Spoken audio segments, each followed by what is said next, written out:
Are you ready? 20 seconds start now.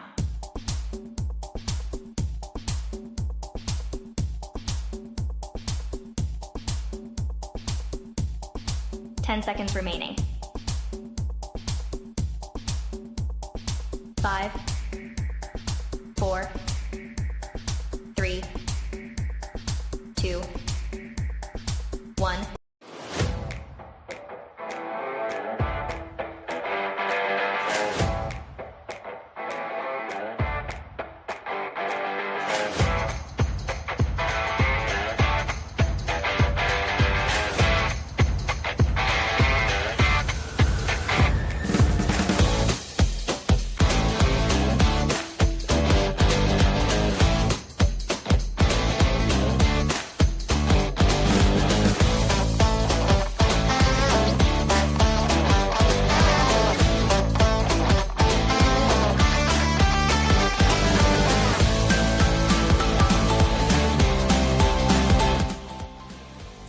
All right, guys and gals, here we are back again. Man, this feels good to be in this chair with this headset on. I've been gone for 2 weeks. I want to thank Sirhan and I want to thank Mr. First Down for sitting in this chair along with Cheese.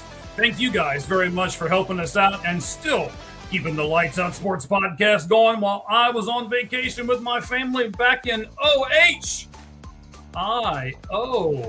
All right. Jeez, I haven't seen you in a little bit. We've been talking over text and stuff, but how you been, man? I'm liking all the black, buddy. I'm liking all the black.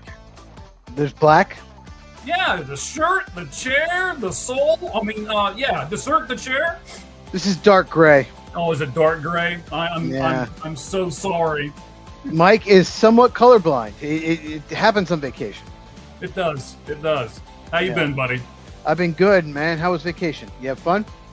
It was a nice break. Got to go back and see some things and meet some people and, made myself feel old because I had to go back and do the class reunion thing and then, turn 53 while I was gone and all that stuff. Class reunion. We're going to have to hear stories. Oh, there's not much to tell, man. They didn't like me when I was there in school. They liked me even worse when I was there for the reunion, so don't worry about it.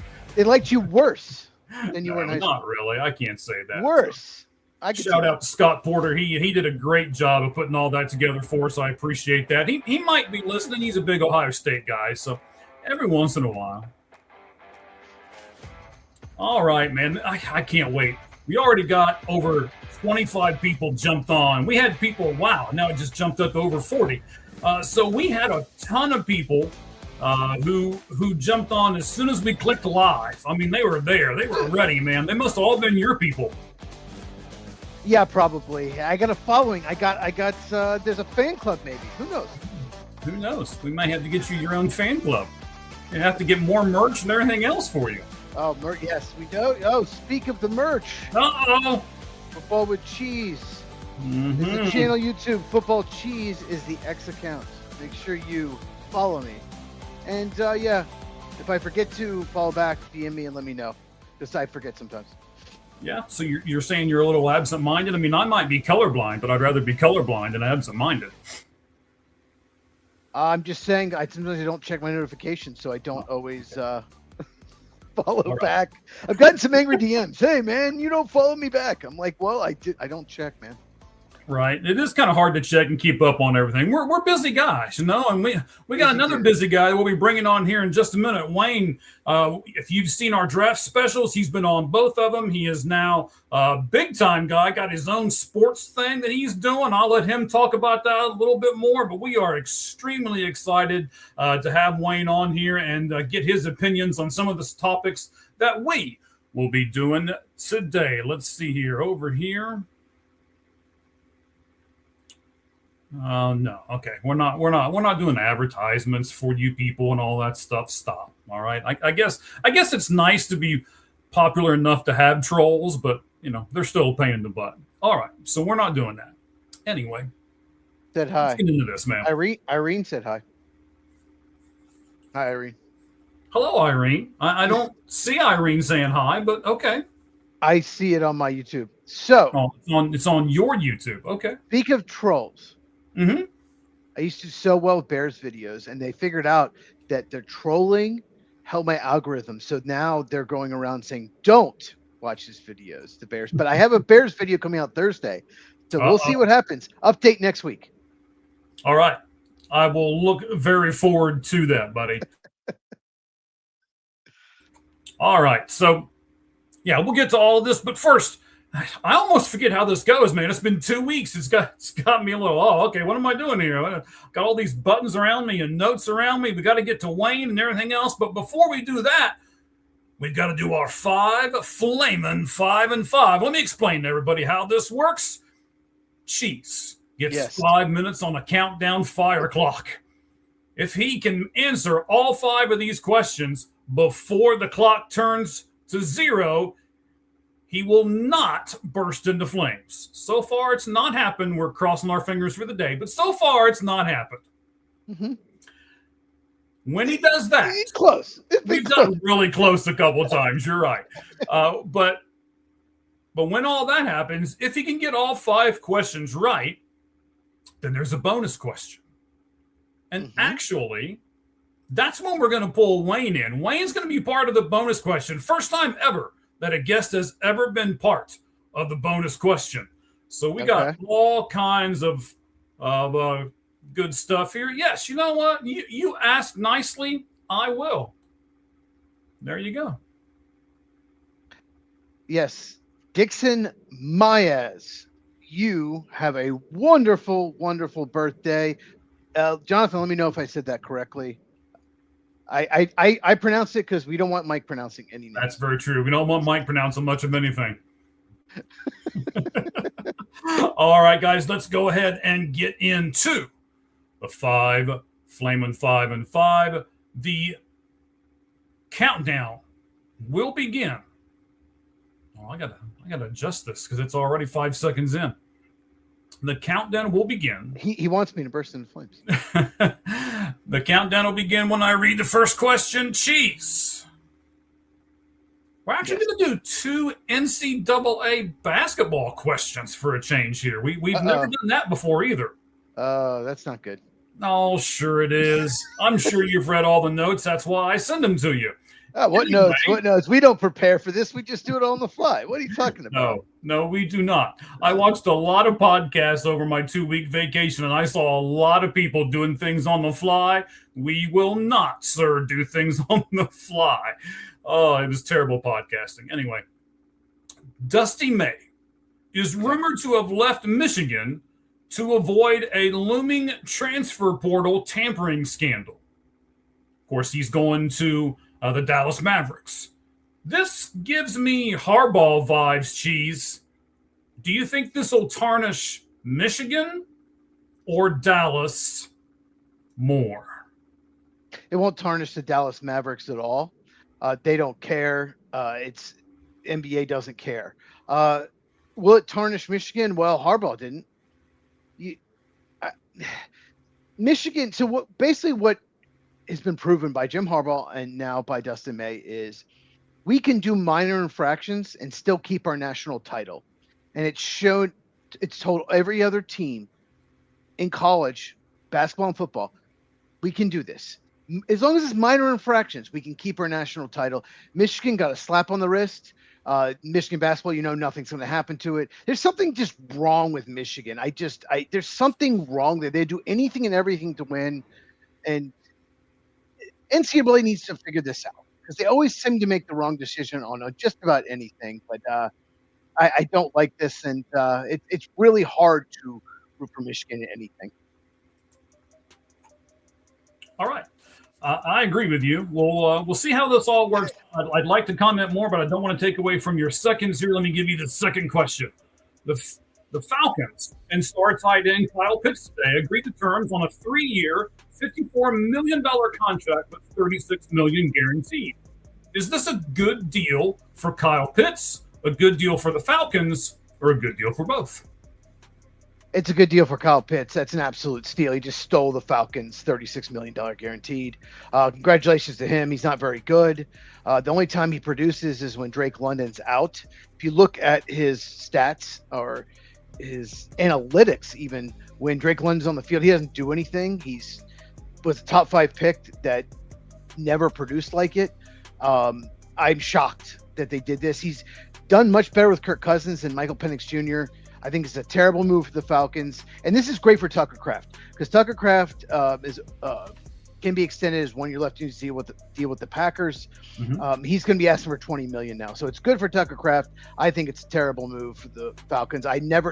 Kyle Pitts has never been that great. He's had stretches, but never been really that great. So yeah, good for his agent. Okay. The third question here in our 5 Flamin' 5 and 5 is this, buddy. Another NCAA.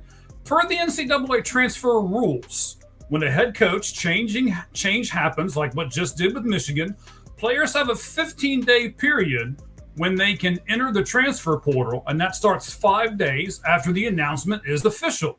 Is this the correct rule, and why or why not do you think it's the correct rule to do?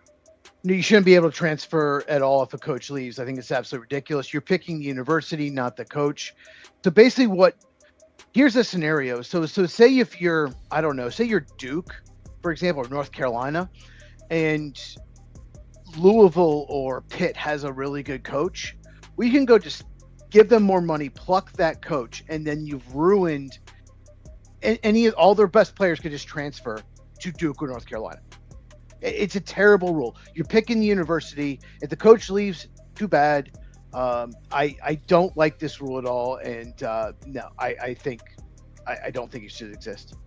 Okay, that's it. That is the Cheese perspective on question number 3. We'll move to 4. The Steelers, Cheese, have added linebacker Jacoby Windman and Pittsburgh native wide receiver Levi Wentz to boost depth and competition in training camp. But Cheese, is it better to do this, adding people, or should you already pretty much know who your starters are by this point in training camp? They know who their starters are. They're just filling out the roster. Those guys are very, very unlikely to make the team. They're just adding depth. That simple. Okay. I like its questions when they're just that simple. That means we got some time to do the last one. And here it is. Yep. Brandon Ayuk is a talented receiver. Cheese, who's going to eventually trade for him, and what do you think it'll basically cost? No one's going to give anything for him. That's why the 49ers are holding out hope that somebody's stupid enough to give them a pick for him. But the way he reacted in the season, he wants out. They want something for him, but everyone knows that. Every team knows that the 49ers are holding on to him because they don't have to trade him right away. So eventually they're just going to have to release him. And so I do not think he's going to be traded. I think he's going to be released sometime during camp. If anyone does trade for him, unlikely. It'd be like a conditional 7th rounder, in my opinion. Okay, so it's going to be something minimal then. I think they're going to have to release him. They want something for him, but they're not going to get anything. All right. I asked you the additional question, so I flipped that off of there. We were good, man. We were good. You're always good with that. I'm always right at the end. It's unbelievable how. Look at that. Somebody agrees with Cheese. What the heck is happening to this show? It's just a few minutes in and we're already doing this. Kyle Pitts, when they franchise him, I'm like, okay, well, I get it. 1 year deal, but I'm shocked to give him $36 million guaranteed. I think it's a huge, huge mistake. All right. And then Jonathan lets you know, yes, you did pronounce the birthday person's name correctly. So good going, buddy. Look at you. Starting off this show with a bang already. We haven't even brought our guest on yet. We're getting ready to, though. So here's the bonus question. I want to see if you agree with me on this. All right. I got to get to my notes here. So give me just a second to pull them up real fast. I think the NFL is allowing FIFA, the soccer ignoramuses, to punk them out right now. I don't like what they're doing. They're making up, okay, so we want to use your stadiums, NFL, and we want to have all of this stuff, NFL, but we want you to cover up all of your advertising. We want you to cover up all of your stadium names, and we want you to bend over backwards for us. Cheese, and then I'll ask Wayne here in a second, what in the world is the NFL doing? And are they being punked out by soccer, for God's sake. Yeah.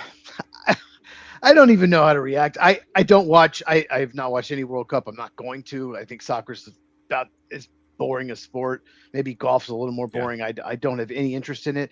But the NFL, why let them use your stadium if you're going to block it out? Why even do that? Why? Right. What's the point? I don't understand. I don't understand either. I don't know if they were pressured. I don't know if we get the World Cup. I have no idea. But it just, why not have your stuff out there? It doesn't make any sense.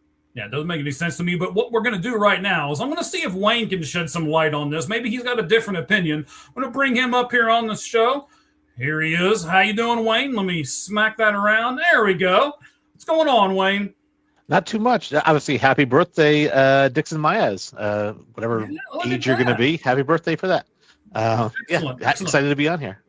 Fantastic, man. We appreciate you joining us. We're going to talk about a bunch of stuff here with Wayne here as we keep going. But Wayne, help us here, man. What is the advantage for the NFL in allowing these soccer teams to use their stadiums yet cover up everything that they can cover up? What's the advantage? I don't get it. She's doesn't get it. What about yourself, buddy? The advantage is a lump sum payment for the use of the stadium. So basically, it's kind of like if I go into the VFW, right, and I say I'm going to use this for my birthday party, like Dixon Maya, you might rent out the VFW, right? You go in there and you say, I'm going to plugging all this stuff right now. You're like, I'm going to go in, I'm going to cover up all the stuff I don't like at the VFW. I'm going to put my picture, because it's my birthday. I'm going to put my picture everywhere, and that's what I want to do. Listen, I paid the $500 fee or whatever it is for the VFW. I can do whatever I want. I can decorate it however I want. I can take down whatever decorations they have. I can do whatever I want in there. Same thing with the World Cup. They paid a flat fee for the stadium. They can do whatever they want in there. They can take down all the advertisements they want. They can put up their own advertisements. They paid a flat fee, and it was probably a pretty hefty sum to do it. Well, I would assume it was a pretty hefty sum. I'll give you some numbers here. Let me put my phone over here so you can't hear it vibrate. And by the way, I told these guys off air, I know the TV behind me doesn't have the symbol on it like it usually does. I don't know what happened. All right. I've been on vacation for a couple of weeks. I come back, I turn the TV on, put it on the spot where it's supposed to be, and it said, nope, not today. So I was like, okay. So Madam Priest here, right? Says, I don't know, man. Soccer is the most popular sport in the world. There's a reason for that, but I won't get into that because it's going to make a lot of people mad. I hate that argument. I know. Well, okay. You know what? Let's get into it. Do you know why it's the most popular sport in the world? Because it's the cheapest sport in the world.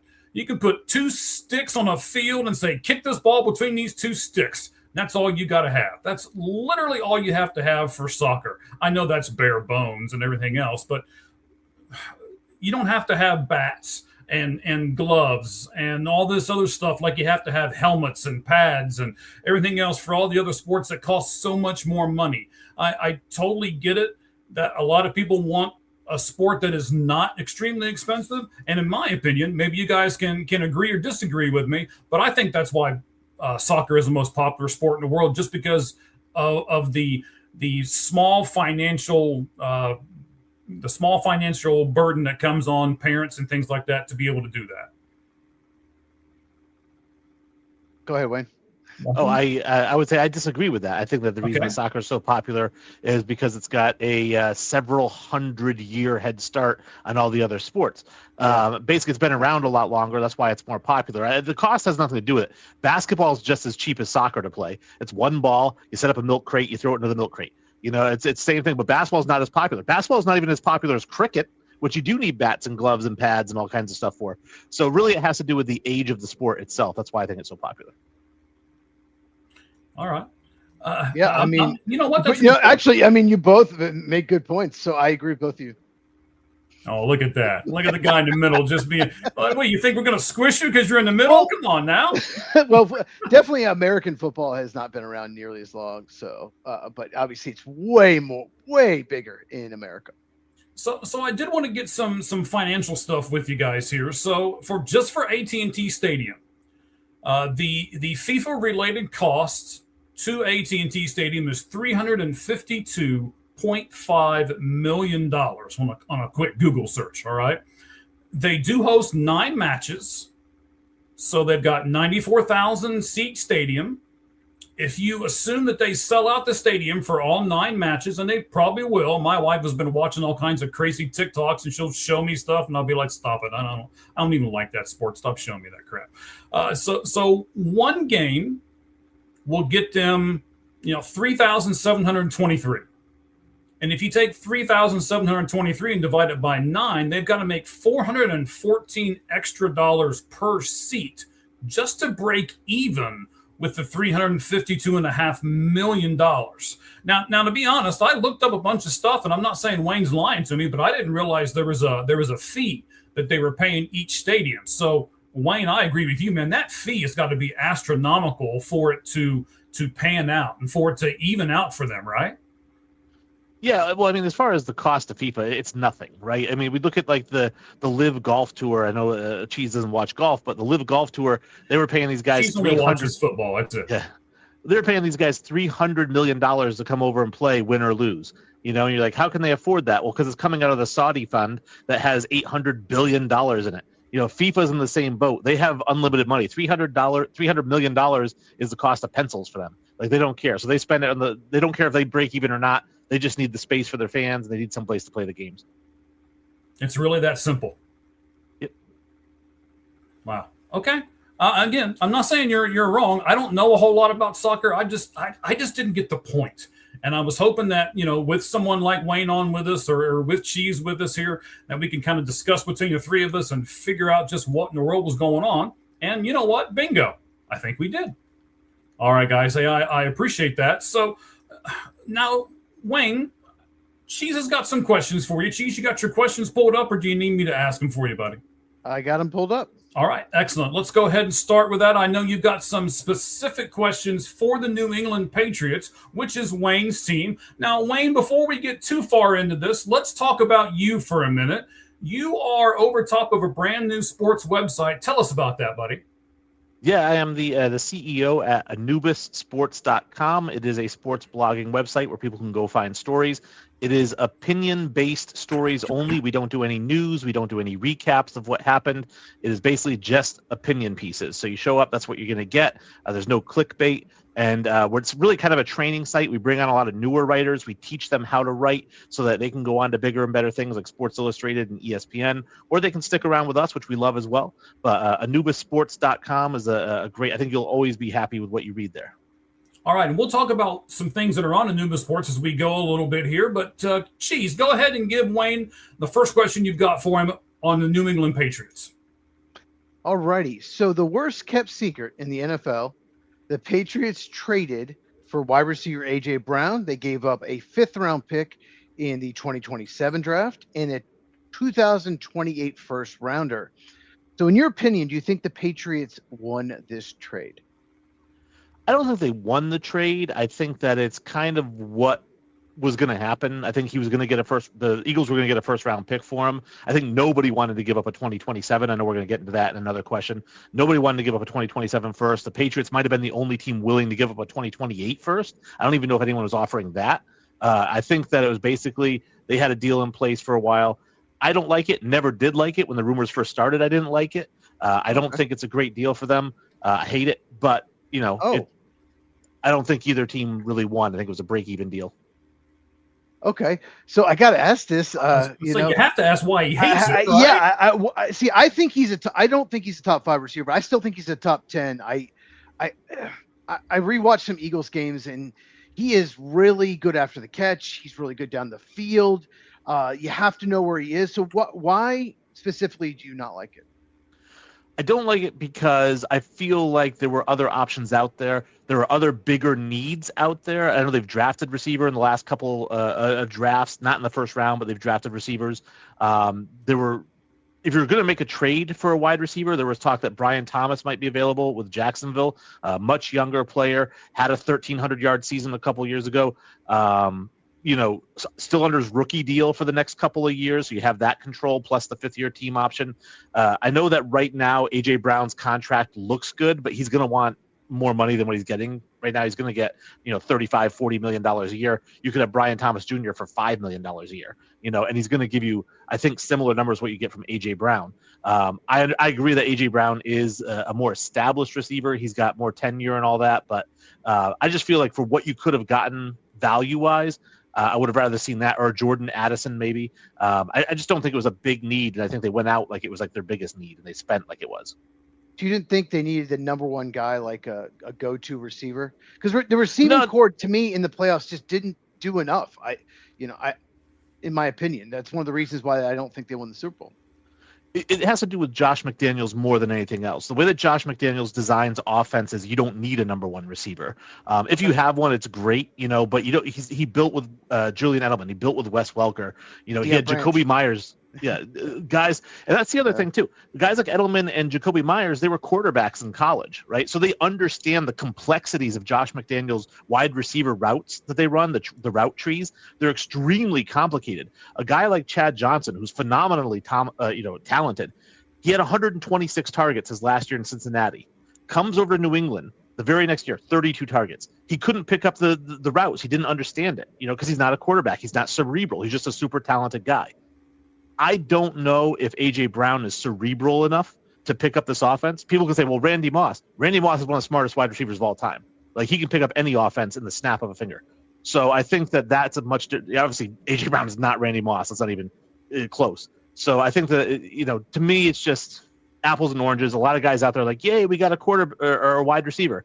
Great. You gave up a ton for him. You're going to give up some money. It's probably going to cost you Christian Gonzalez in the back end. Okay. Well, I hope not for them. Right, I don't think I would want to give up Christian Gonzalez for him. I'll give you that. But so you don't think they can afford both, is what you're saying?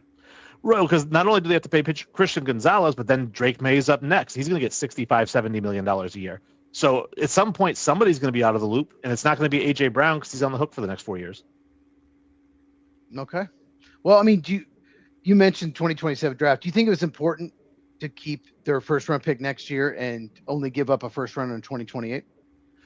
Yes and no. I mean, again, obviously 2027 is being hailed as like the best draft class in the last 10, 15, 20 years. And it is extremely deep. It's a really great draft class, mostly for quarterbacks, which they don't need, but for a lot of different positions. And the thing is, obviously, they're probably going to be picking next year, just like this year, like the 25 to 30 range. They're probably going to be at the top of the AFC East anyways. So, a player that they could get in 2020 or in 2027 at 25 is probably a player who would go top 15 in 2028. So that's the way they're looking at it. We're going to get a really good player here in 2027. We don't mind giving up that 2028 pick because the player we get in 2027 is going to be twice as good. Yeah, I agree with that. And I also think they have 2 years until that draft, so they can maybe move back next year. Maybe they can get the pick back somehow. Like, they have time. It pushes back, and they, like I said, that they were in the Super Bowl last year. They can use their first round pick to help them next year too. So I like the move for them, obviously more than you. And one of the reasons I like it is they push that first round pick back, and they can get better in the short term. Plus, you have to think about it this way. A.J. Brown could be a rental. I mean, all the guaranteed money was paid by Tennessee. New England's not really on the hook for much of that. So at the end of this season, if for whatever reason him and Mike Vrabel don't work out, him and Drake May don't work out, you throw him back into the trade market and you get back that first round pick. I mean, a lot of teams out there will give up a 2028 first for A.J. Brown, even if he has a down year this year. Yeah, and at worst, you cost yourself a 2027 fifth rounder if that happens. Yeah. All right. And you get 1 year of A.J. Brown. All right. So let's talk about the Patriots' first round pick. They traded up 3 spots in the late first round to draft Utah offensive tackle Caleb Lomo. He was expected to be drafted higher than this. Do you like the value of the pick?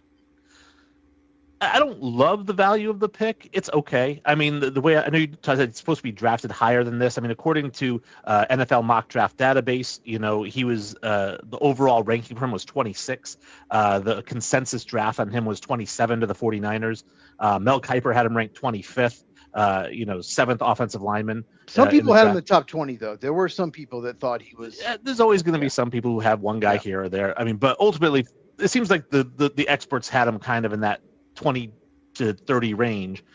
So yeah, they had to trade up because obviously there was that run on tackles. I mean, the 6 guys who were ranked ahead of him went in the top 21.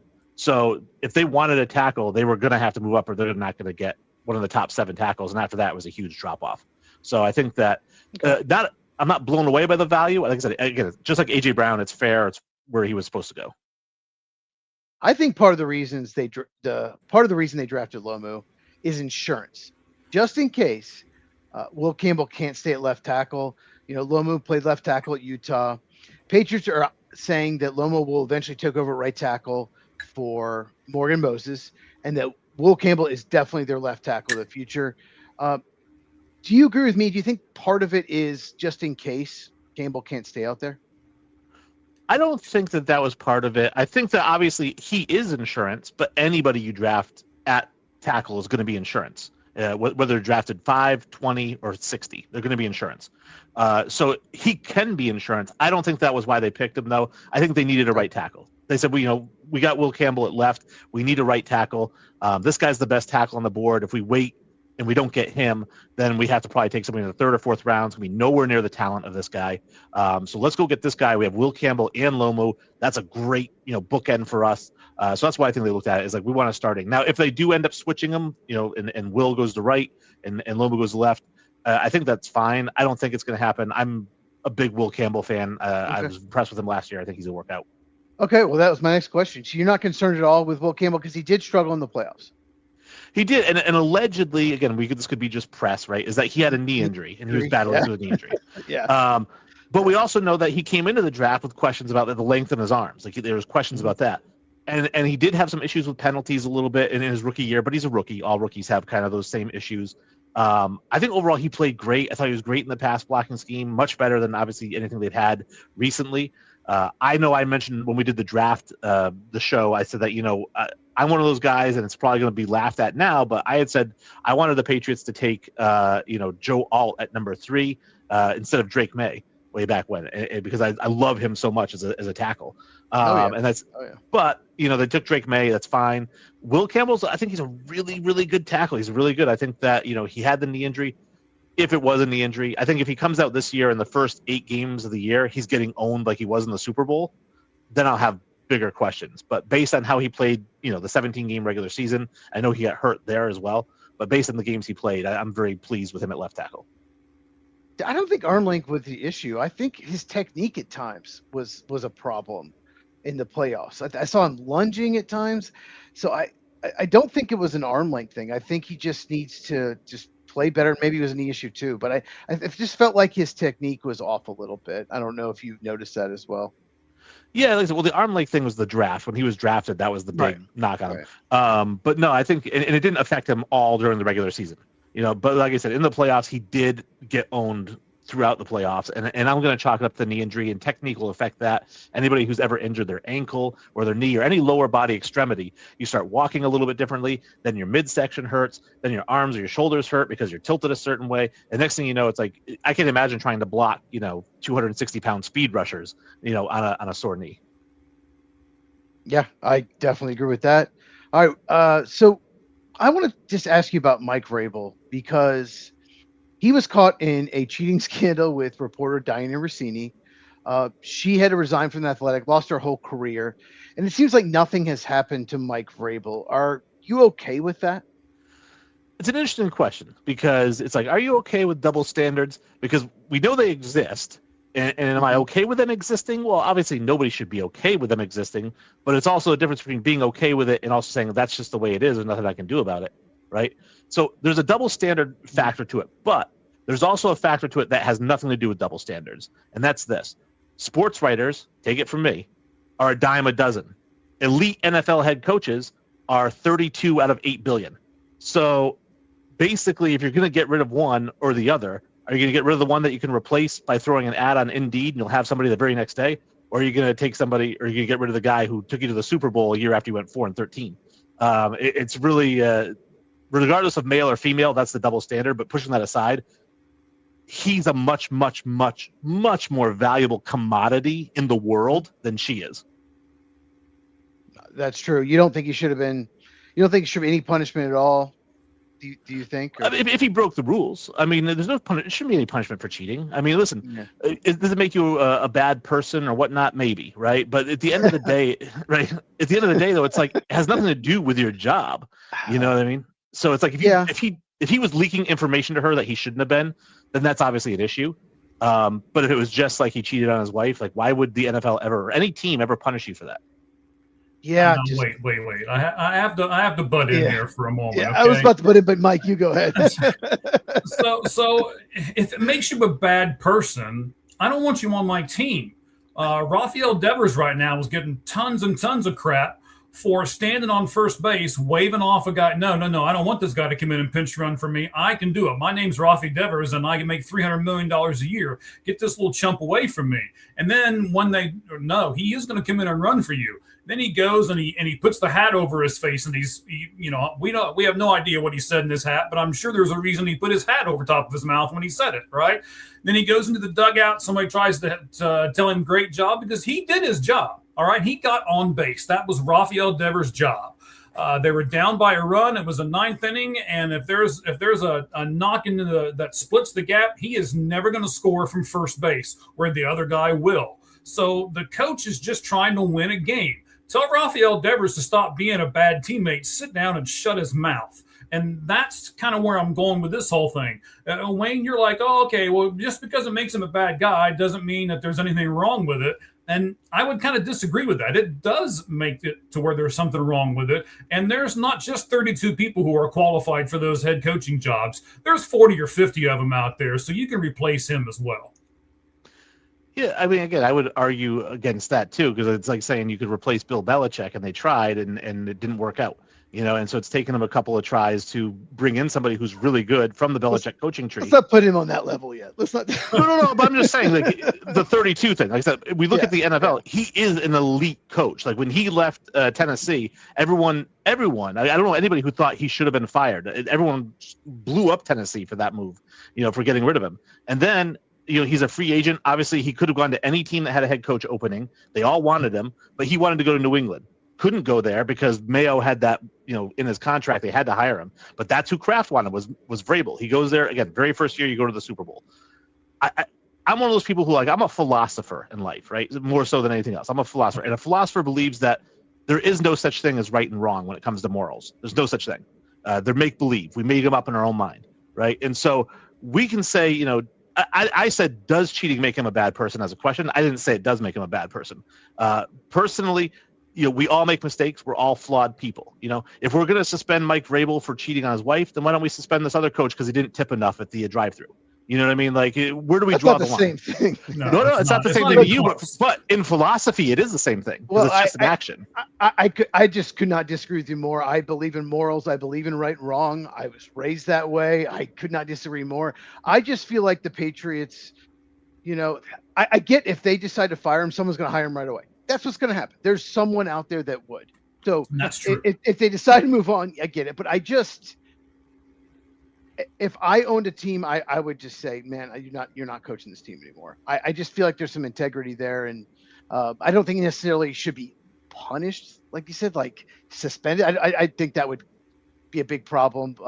Even though players are suspended for doing bad things, obviously he wasn't did anything illegal. But it just calls into question integrity. And, well, you've got 53 players on the team, and probably 40 of them cheat on their wives when they're out on the road, right? And so it's like, are we going to suspend all of them too? And we're going to do it for all 32 teams, so 1,200 guys are getting suspended because they can't stay faithful? I mean, where do we draw the line?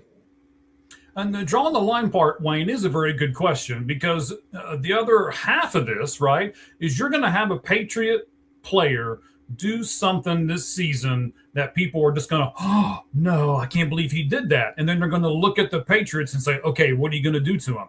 And if they punish the player and they didn't punish their coach, then what kind of message are they sending? Well, if they punish a player for doing something on the field, it's going to be a completely different thing.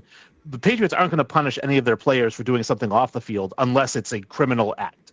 That's the truth of all 32 NFL franchises. None of them are high and mighty enough to suspend or do anything to somebody who didn't commit a criminal act. So I think that's where it's going to. So yes, if one of the players cheated on their wife and got suspended, then there would certainly be a huge to do. But if we say, hey, some guy got arrested for choking his wife, And you're like, well, how come you suspended him and not Vrabel? Well, come on now. Now we're talking about, again, tipping the guy versus cheating on the wife. Well, that's different. But you mentioned, okay, a player cheats. A lot of players cheat. Sure, they do. But they're not the leader of the team. The head coach is the leader of the team. He sets an example. So I think it's different. And I think the head coach is the leader of the team.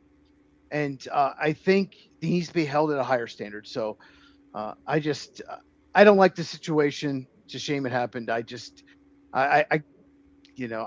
don't.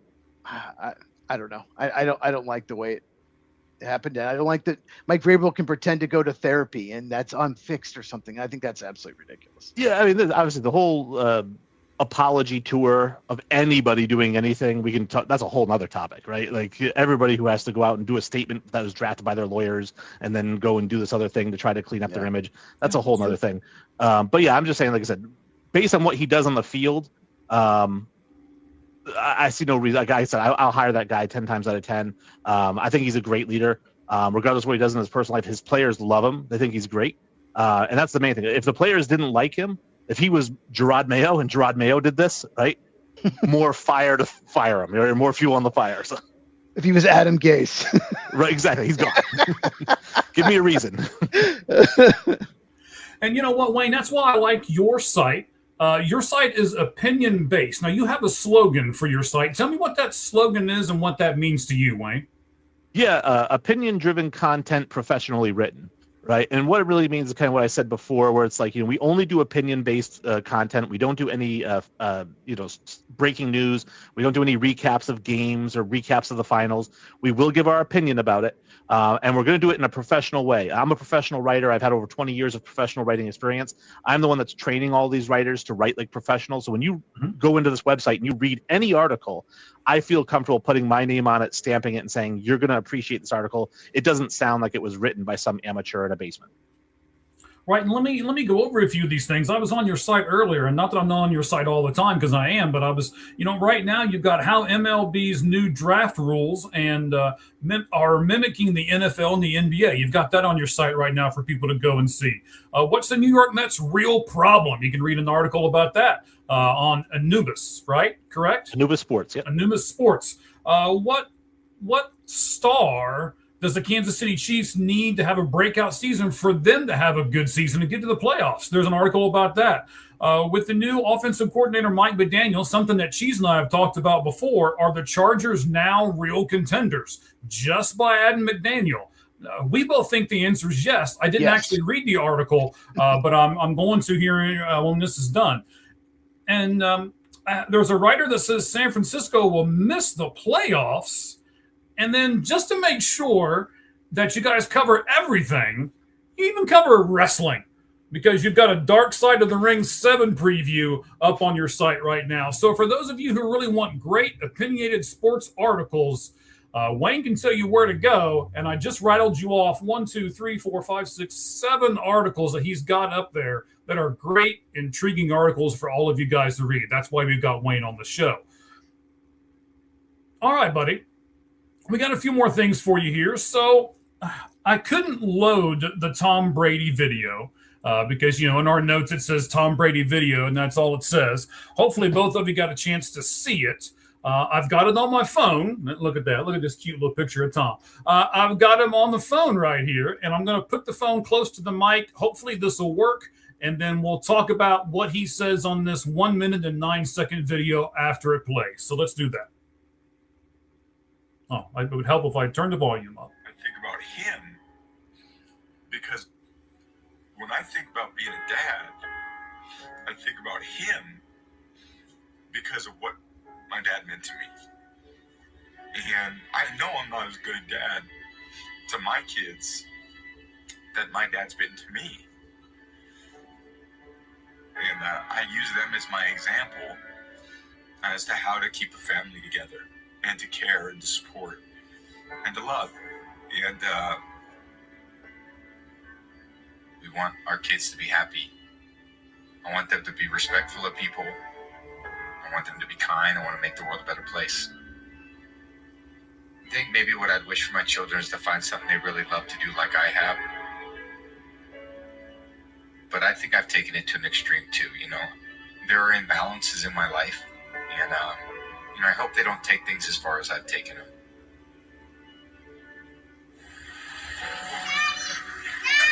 Yeah. I want them to experience great success in whatever they do, but there's a torment about me that I don't wish upon them.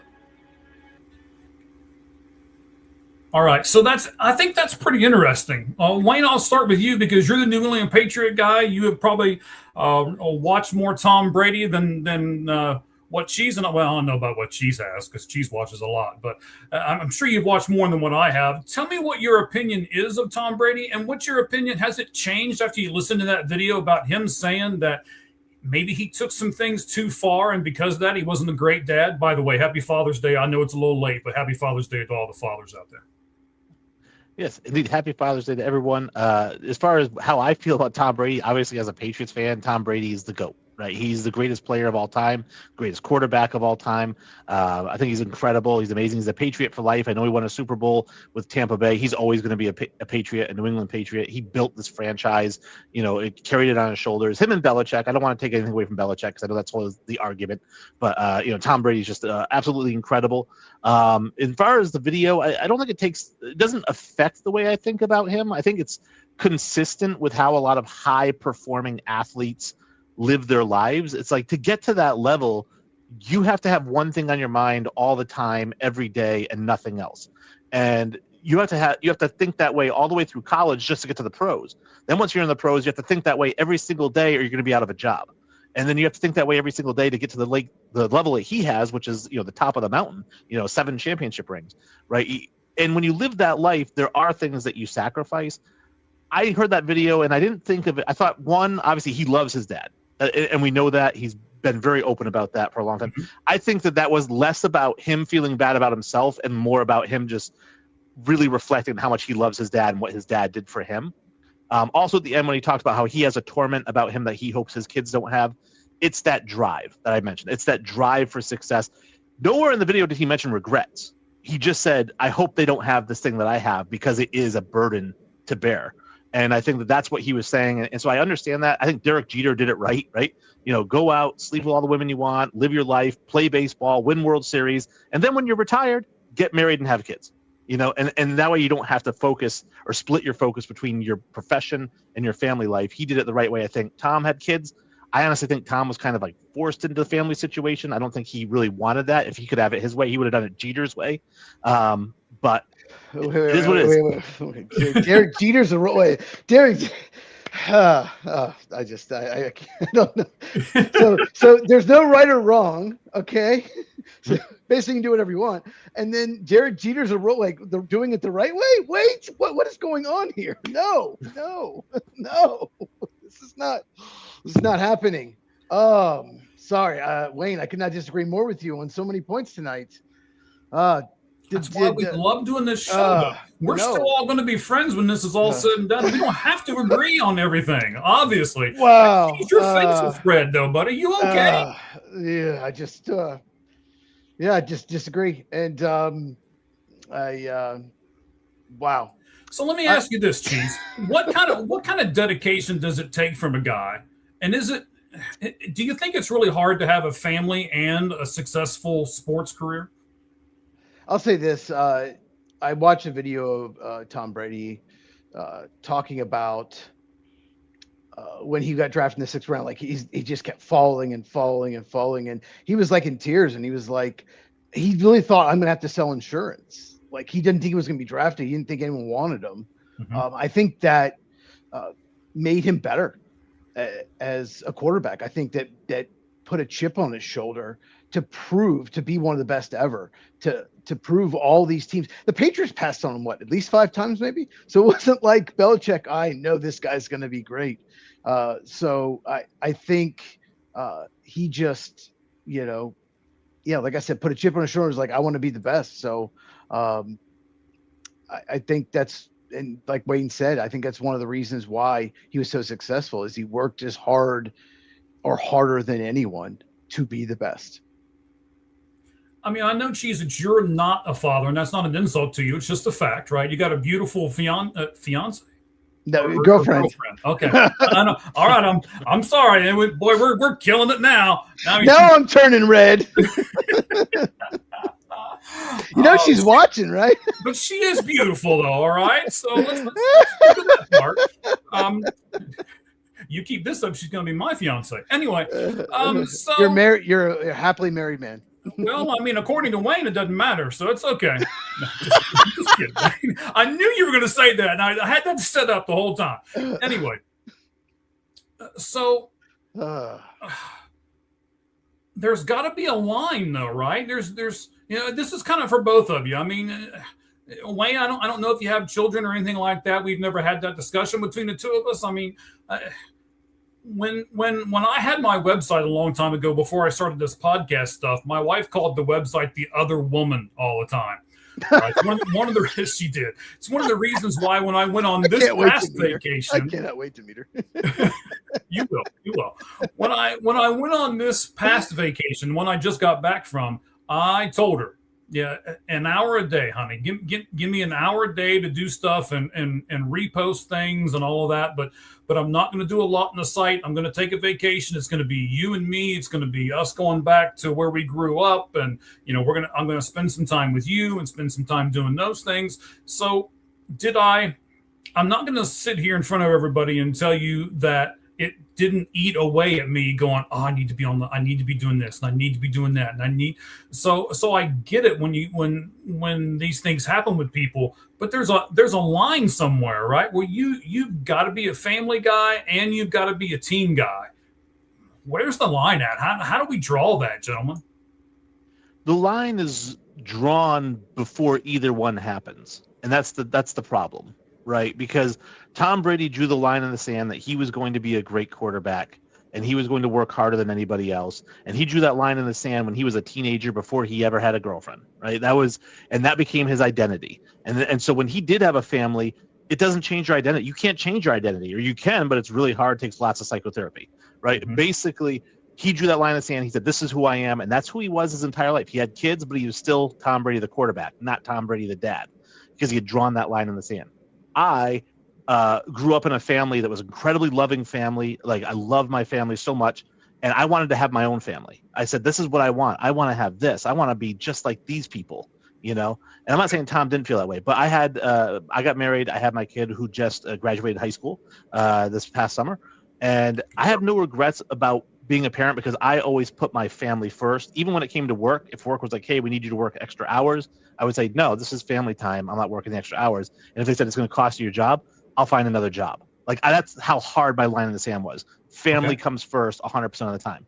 But I drew that line when I was 11 years old or 9 years old, right? Just like Tom drew his line. And unfortunately, when I got to my professional life, it's hurt me professionally that I wouldn't commit to work the way that Tom committed to his work. And it hurt Tom familially because he committed to work instead of committing to the family. And we made those commitments before any of that stuff happened in our lives.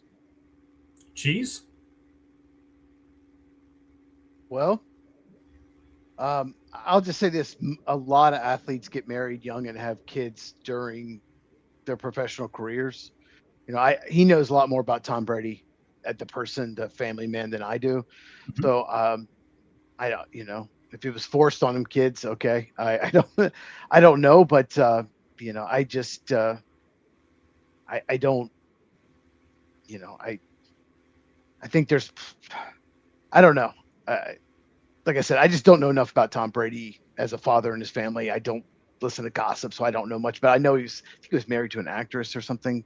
So I don't know enough about it to make opinion on that aspect of his life. You're really, and we'll prove this here in the next segment that we're going to go to here. You're the sports guy. You don't care about anything else that goes on around it. You don't care about Tay-Tay or any of those other people. You're just like, show me what's on the field, and that's what I want to see, right? When they showed Taylor Swift, I just cringe. I don't want to see her. I want to watch Travis Kelce play football. I just don't. I didn't like it. I loved watching the Astros win the World Series. I live in Houston. But when Justin Verlander's model girlfriend, I can't think of her name, she's taking over and answering questions in the conversation, I was just like, get her the heck out of there. What are they talking to her for? I can't think of her name. But Kate Upton? Kate Upton. Yeah. Like they were like she was answering more questions than Justin Verlander. What are we doing? This is not sports. To answer your question. Okay. Yeah, I know that about you. So I don't know how you're going to react to this one. This is the one that you asked me about kind of off air, and we're going to jump into this real quick. Wayne, this might be just you and me. I don't know. So I'm going to do either a 3 or a 5-part series on my other podcast that I do later on this week called The Sports Pulpit, and I'm going to do it called Pride in Baseball, not the pride that you have in baseball, but the LGBTQ community when they call it Pride in Baseball. I read the article that you actually wrote, and I want to ask you a few questions promoting that article. And of course, hey, I'm not going to lie about it, the upcoming podcast that I'll be doing here in a few days.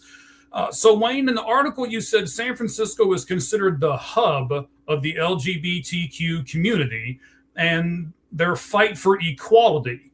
Yet, at least when it comes to baseball, they are celebrated when most other organizations are not. So what equality do you think they have to fight for?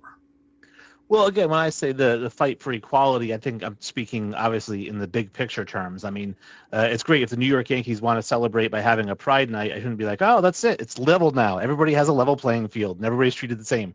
It's not that, right? It's obviously it's been years and years and years of not being treated the same. And even to this day, just like with civil rights, we've come miles from where we were years ago, right? Mm-hmm. But we're still a long way from where we should be, which is kind of that whole level playing field.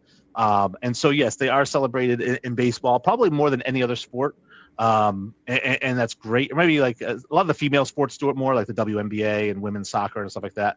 But I do think that it's great that baseball does it. But when I say the fight for equality, obviously I'm talking about the big picture fight for equality, not just within sports. Okay, so Pride Month is June, so that's usually why baseball celebrates it so much. And there is one team that refuses to do a Pride celebration. I'll talk about that in the upcoming podcast.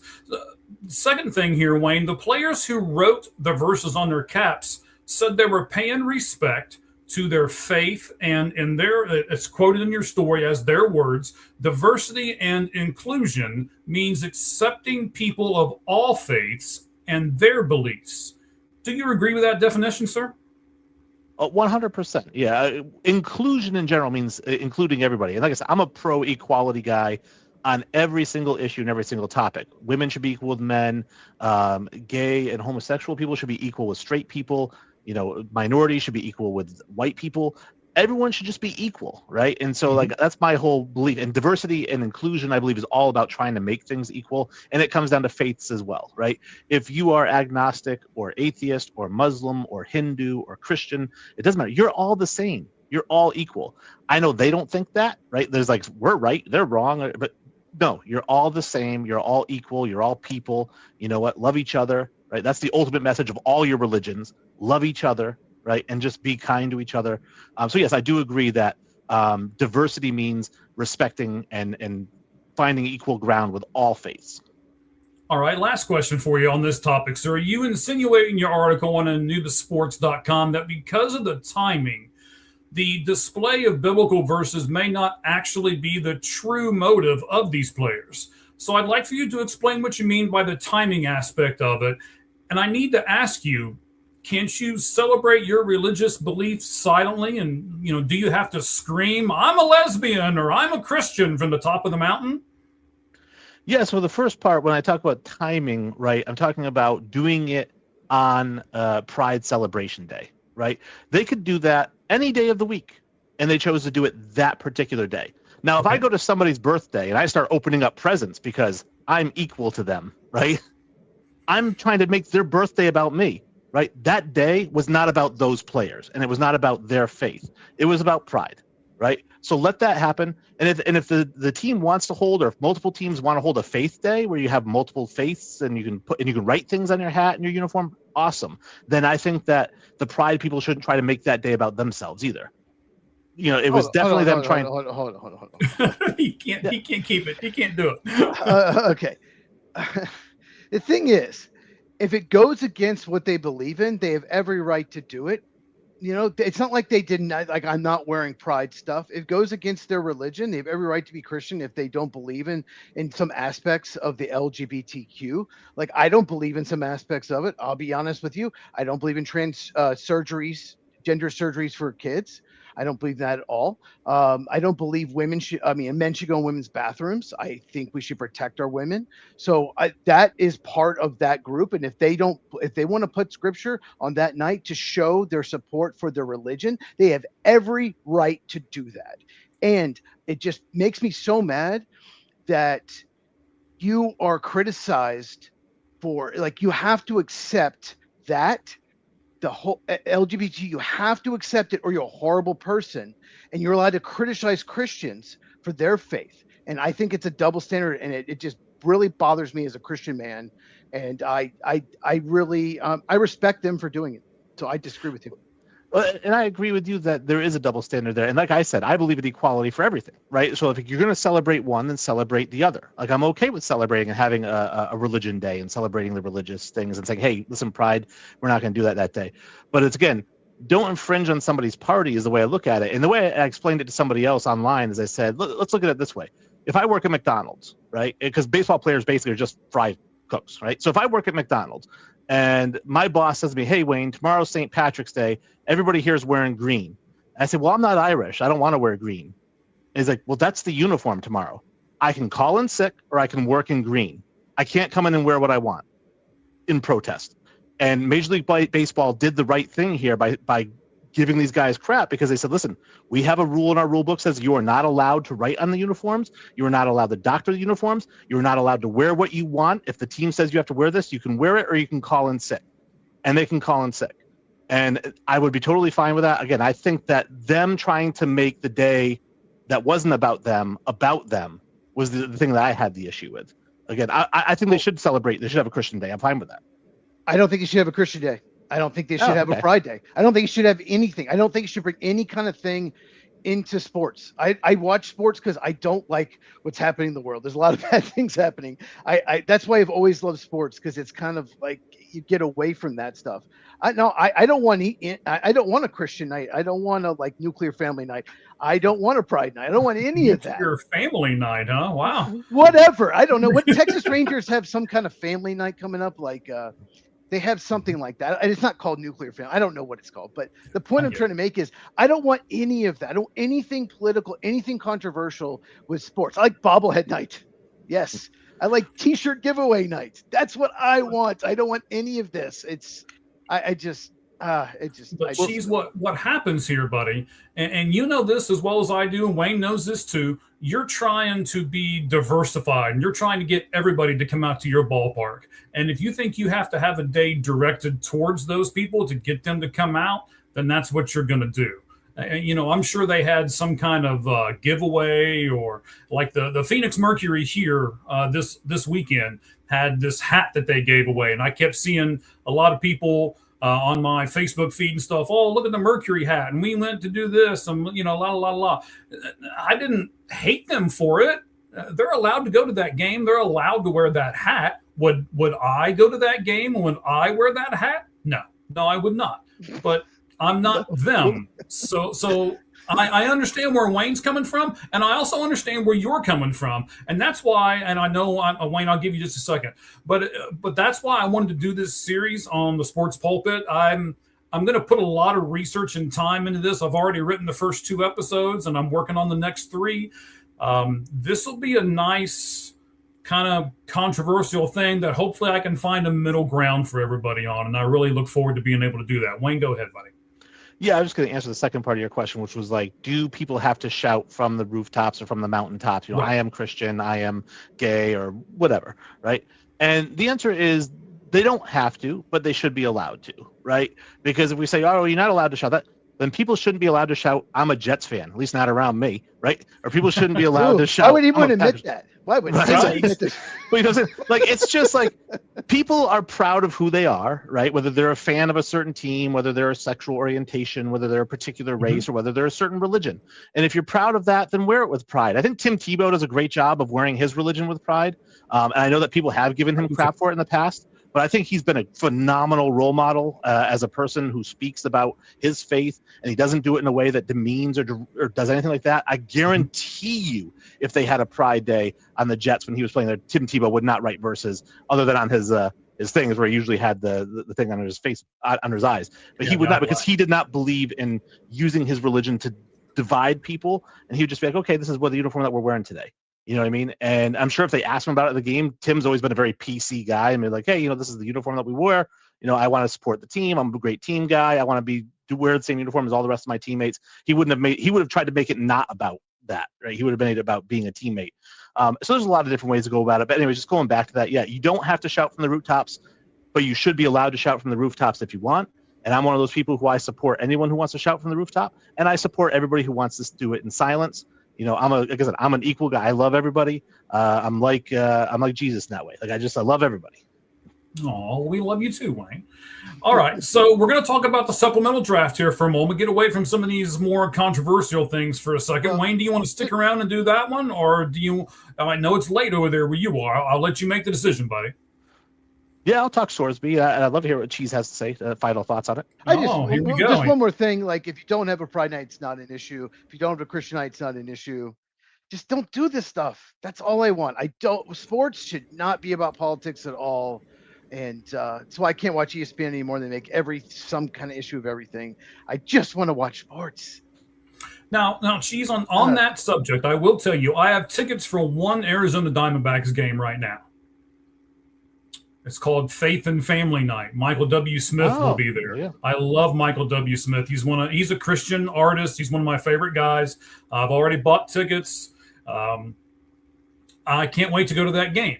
So being that the Christian does attract me to that, and because they're supporting that, and a lot of the players will give testimonials before it. I've been to almost every Faith and Family that the Diamondbacks have ever had. When I was in Cincinnati, I did a lot of them for the Reds too.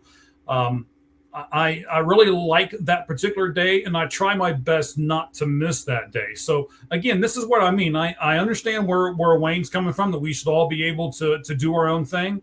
But I also understand where you're coming from, and it's like, don't mix up politics and all this other stuff in my sports. So I understand both. Well, I just, one more point. It's like, I get what you're saying. Like, that night maybe some fans that aren't Christians may not like that night. I don't want to go to that night.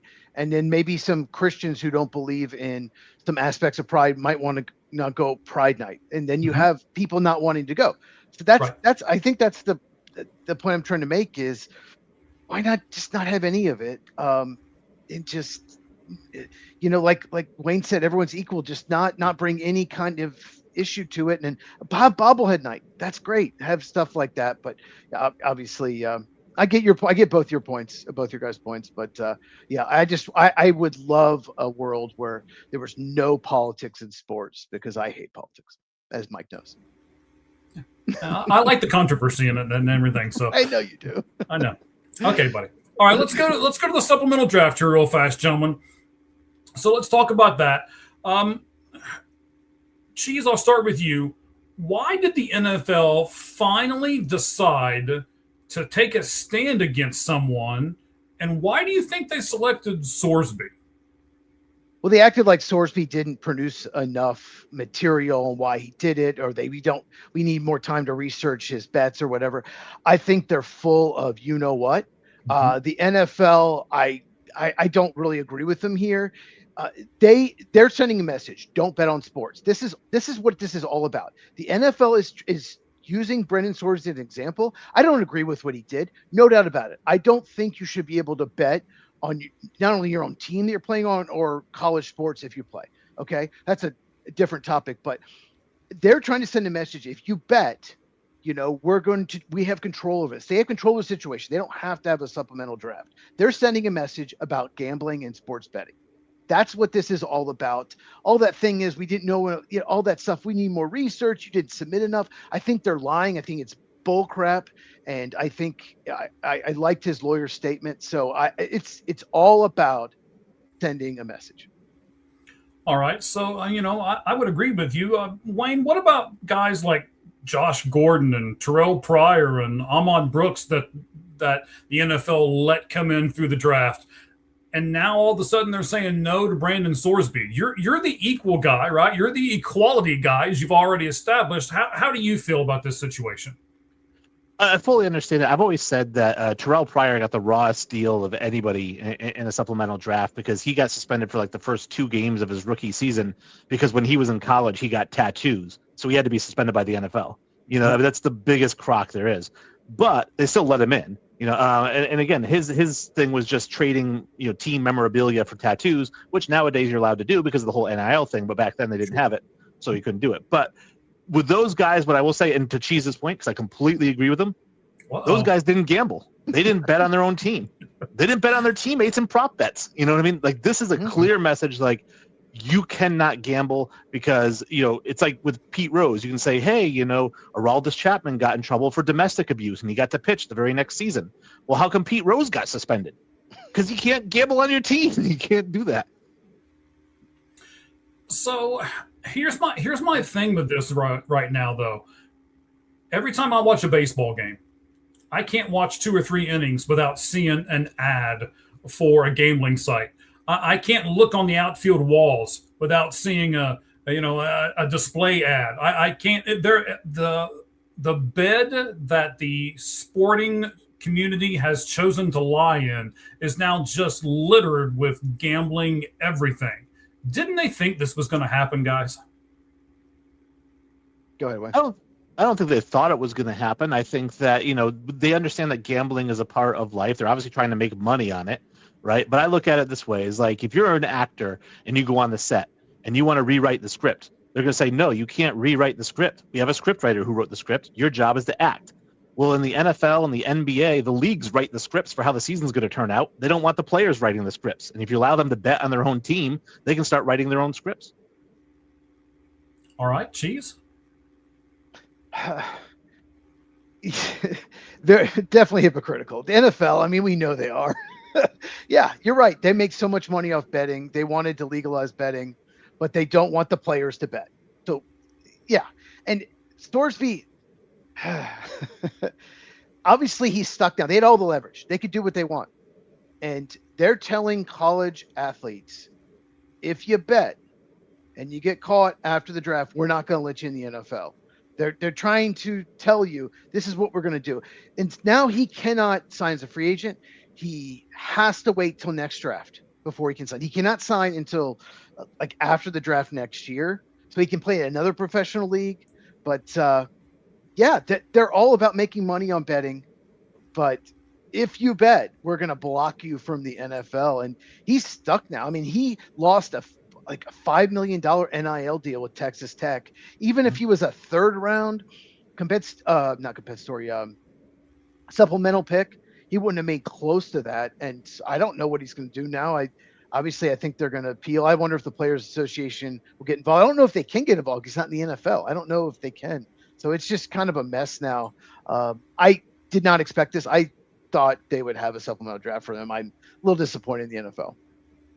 I am curious just to follow up with Cheese because you keep bringing up the fact that he bet, and obviously we talked about different degrees of wrong within morality, right? Is it because he bet, or is it because he hired people to place bets for him on his teammates to hit certain achievements on the field that he had influence over? Like if he had just played DraftKings and was betting on the Bengals and the Browns, would he be in trouble, or is it because he specifically bet on his own team and influenced the outcome of it? That's the reason. The second one, absolutely. Yeah, if you bet on Australian rugby, this probably wouldn't have ever been an issue. But yeah, no, and he was at Indiana and he bet he knows who's hurt. When he never played for Indiana, but he was on the team, he knew who was hurt. He bet on the teams. That's why. Absolutely. The NFL is really worried about it. Calvin Ridley was caught. I think a couple of players were. He was suspended. The NFL doesn't want that. Roger Goodell doesn't want that. And this is why they're doing this. Now, gentlemen, let me give you this list. Actually, Cheese sent this to me. I forgot about it. I'm going to pull it up real quick. I think this is going to work when I hit this button right here. Maybe it's not. It's not. Hang on. The old man's trying to figure out how to do this real quick. And it was funny, Mike. I was gonna talk to you about. Maybe we could do. Right before the supplemental draft, maybe we do like a little special. I was going to see if Wayne maybe want to do it too. Talk about the prospect. Maybe talk about him for 30 minutes. Well, that's gone. Yeah, that's gone. Right, that's gone. So I can't pull it up on the screen, but so here are the 2027 NFL draft quarterback class now. You got Arch Manning, you got Dante Moore, you got Jaden, help me here, Cheese, Maiva? I'll just let you just let me screw it all up. Thanks, buddy. Julian Sayin, Drew Mestamaker, yeah. Oh, an easy one. CJ Carr, Trinidad Chambliss, Nico, then Darian Mensah, Lenora Sellers, and now Brandon Sorsby. Where in the world is Brandon Sorsby now even going to get picked? I mean, he is nowhere near what the rest of those people are in that draft, especially if he doesn't play, right? How are we going to evaluate a guy that can't play? I'll just talk about this real quick with Sorsby. He has a good arm. I think he can make all the throws. That's always a good start. When you can do that, that's not going to really hurt your draft stock. That's really important to a lot of teams. But if he doesn't play and just sets out a year, it's really going to hurt his draft stock. Nico, whatever, the guy used to be on Tennessee, now is UCLA. I don't think he's a draft prospect at all. Let's just throw him out of there. I don't like him as projecting NFL. Mensah is interesting. He's on Miami now. CJ Carr, Notre Dame, probably a little more underrated. I think I have him higher than consensus right now. Chambliss is interesting. Sellers has all the tools. God, this is really loaded class. Not all these guys though will come out because some will get NIL money and stay. But the fact that he won't play college football and the rest of them will really hurts him. What do you think, Wayne? No, I agree. I think that, and it's a big difference too, because somebody could point to, like, say, Mike Williams at USC back when he declared for the NFL draft after his sophomore season, because Claret got approved, and so Mike Williams went to the draft. Then it was like overturned, and then he couldn't go back to college because he'd already declared for the draft. So he had to sit out a year where he didn't play football. Then he was a top 10 pick the following year. Mike Williams was also projected to be a top 5 pick the year that he was coming out as a sophomore, whereas Sorsby, I think, was not projected to be a high draft pick. So I think that the fact that he wasn't projected high and he's going to have to sit out a year, I think the best thing for him would be to try to find another professional league, whether it's the CFL or the UFL or something to showcase, to stay fresh and to showcase what he can do. Otherwise, he's probably going to be looking at being an undrafted free agent next year and just signing with somebody and hoping that he can catch on. Well, it's not just that. Like, even if his play, their team's not going to draft him, take him off the board because of the betting stuff, because of the gambling. Vegas isn't going to sign him. There's no draft him. Vegas isn't going to draft him. He's not going to live in Vegas. He's a gambling problem. So there's already teams, I don't know how many, that are not even going to take him off the board no matter what. So, yeah, I don't know. I just don't know, one, if he'll play and what teams are thinking. And I have to go back and really watch Cincinnati again. I have very little notes on him, very, very small amount, because I didn't think he would be draft eligible this year. I really focus on them. So I just don't know how he'll be evaluated. It could be all over the place. I think more so than his performance or his arm, because he'll have a pro day and all that. More than any of that is going to be the interviews, right? And teams are going to get a chance to interview him and find out as much as they can about him. And do they feel like he's remorseful? Do they feel like he will do it again? It's going to be up to them to decide. I mean, they don't know for sure, but their best guess. I'm a big believer in second chances, right? I mean, obviously he made a huge mistake. If he is somebody who's like, hey, I really did learn from this mistake and I'm willing to start from the bottom and do whatever I have to do, I'll be a practice squad quarterback, I'm going to work my way onto the team. That shows character. And I'll be like, yeah, I want a guy like that on the team.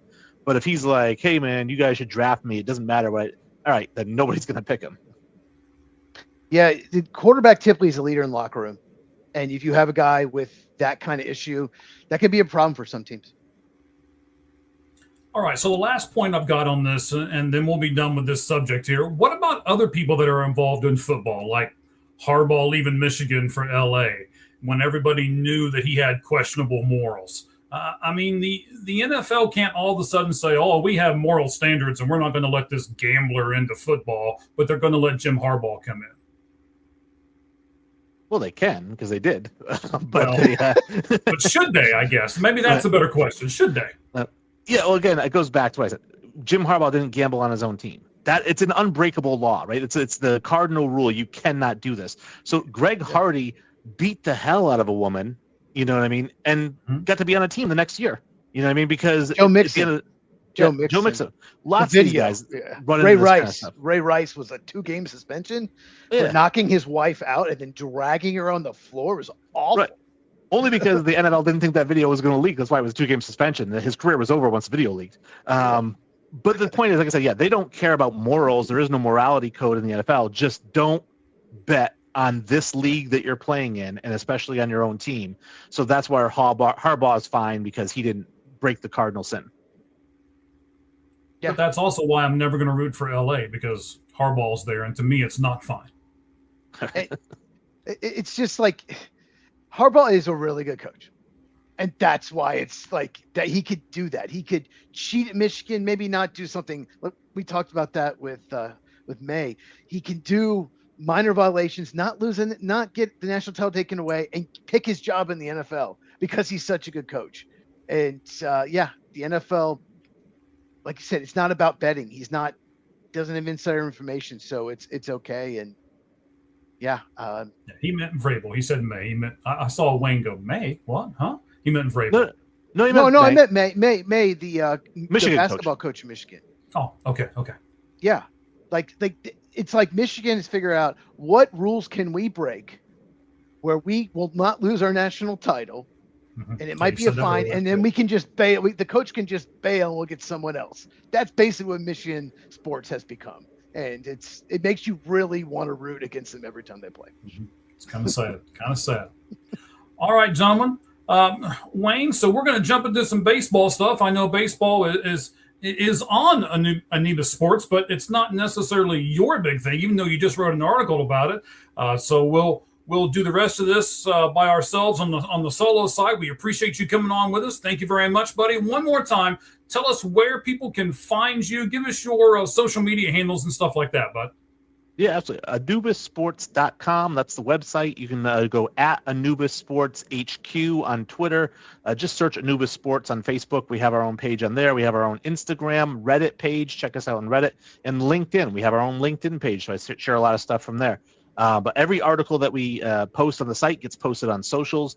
But AnubisSports.com. Opinion-driven. Only get opinions, and it's going to be professionally written.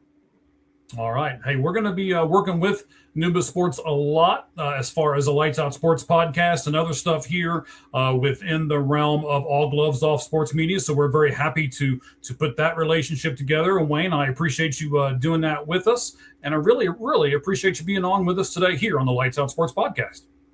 Yeah, absolutely. It was a blast. All right, sir. Thank you very much. We appreciate it.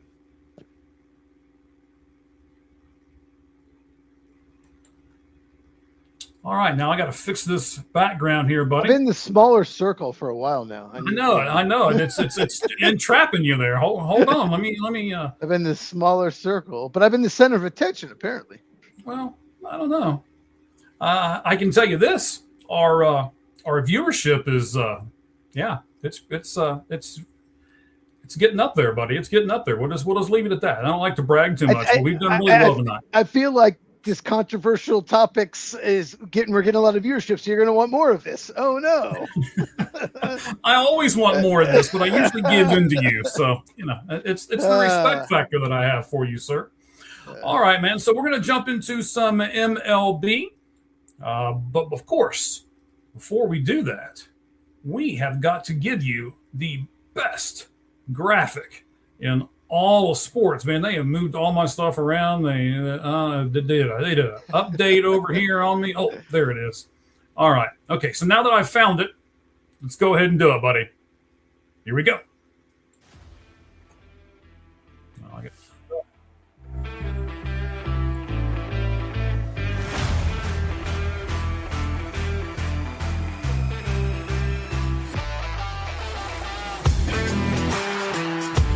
No, I missed that graphic. I haven't seen it for a long time. Pretty badass.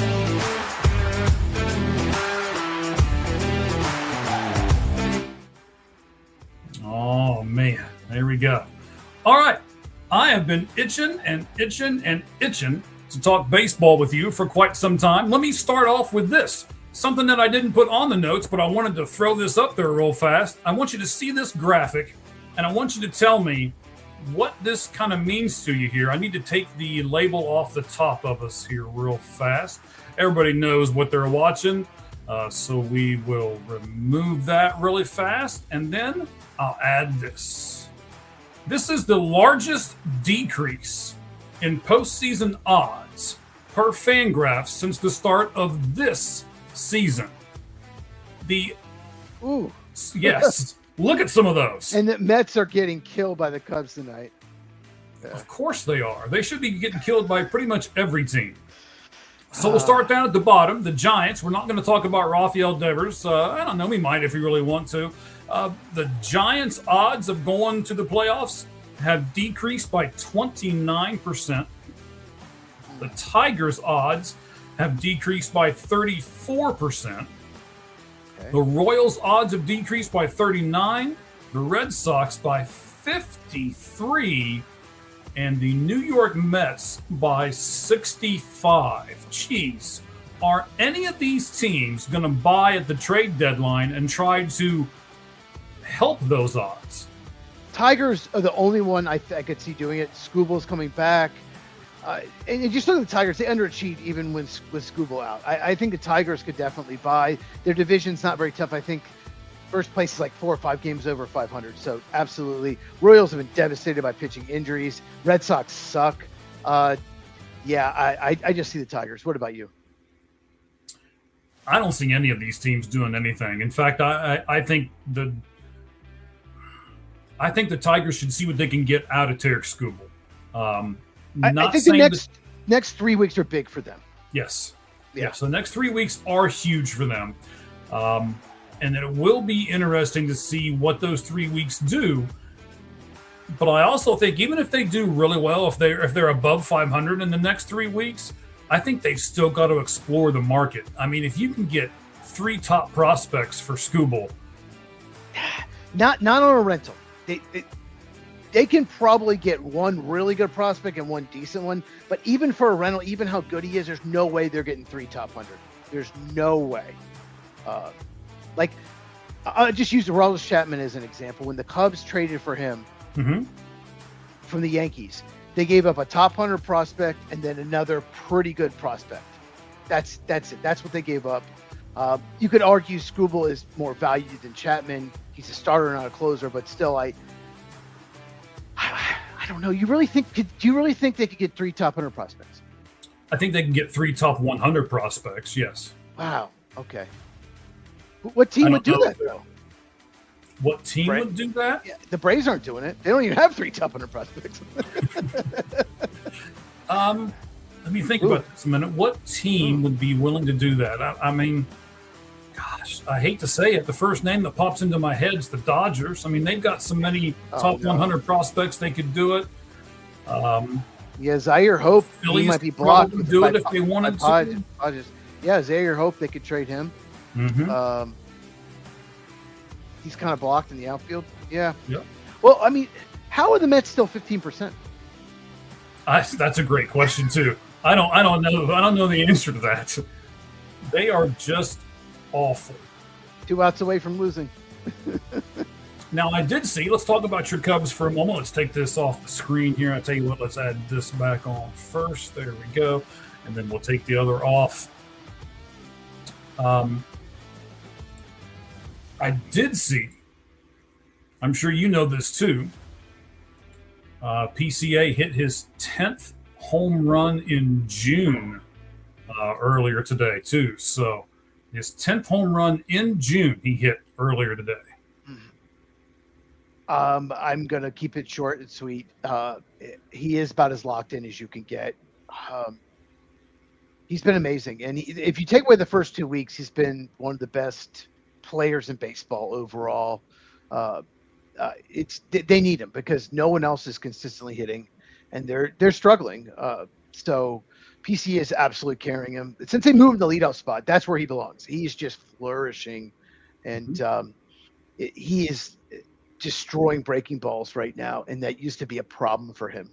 So he's taken a weakness and turned it into a strength. So love watching him play. His defense is amazing. He's just a heck of a player.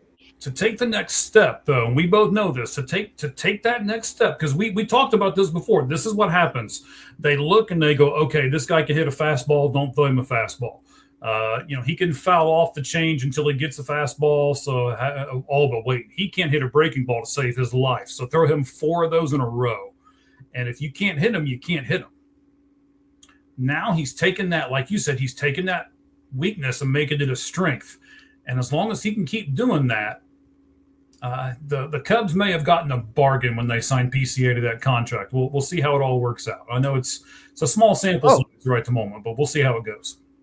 I think they did, and he used to. What teams were doing early on the season was throwing him low breaking balls that looked knee high with 2 strikes that would go in the dirt. He was swinging all of them. He was swinging like crazy. He started laying off those, and he started adjusting. He started looking for breaking balls in certain counts, and it's completely changed his game. And he's been amazing. And I don't know, we're about to we'll talk about the MVP in a second, but I don't know where they'd be without him.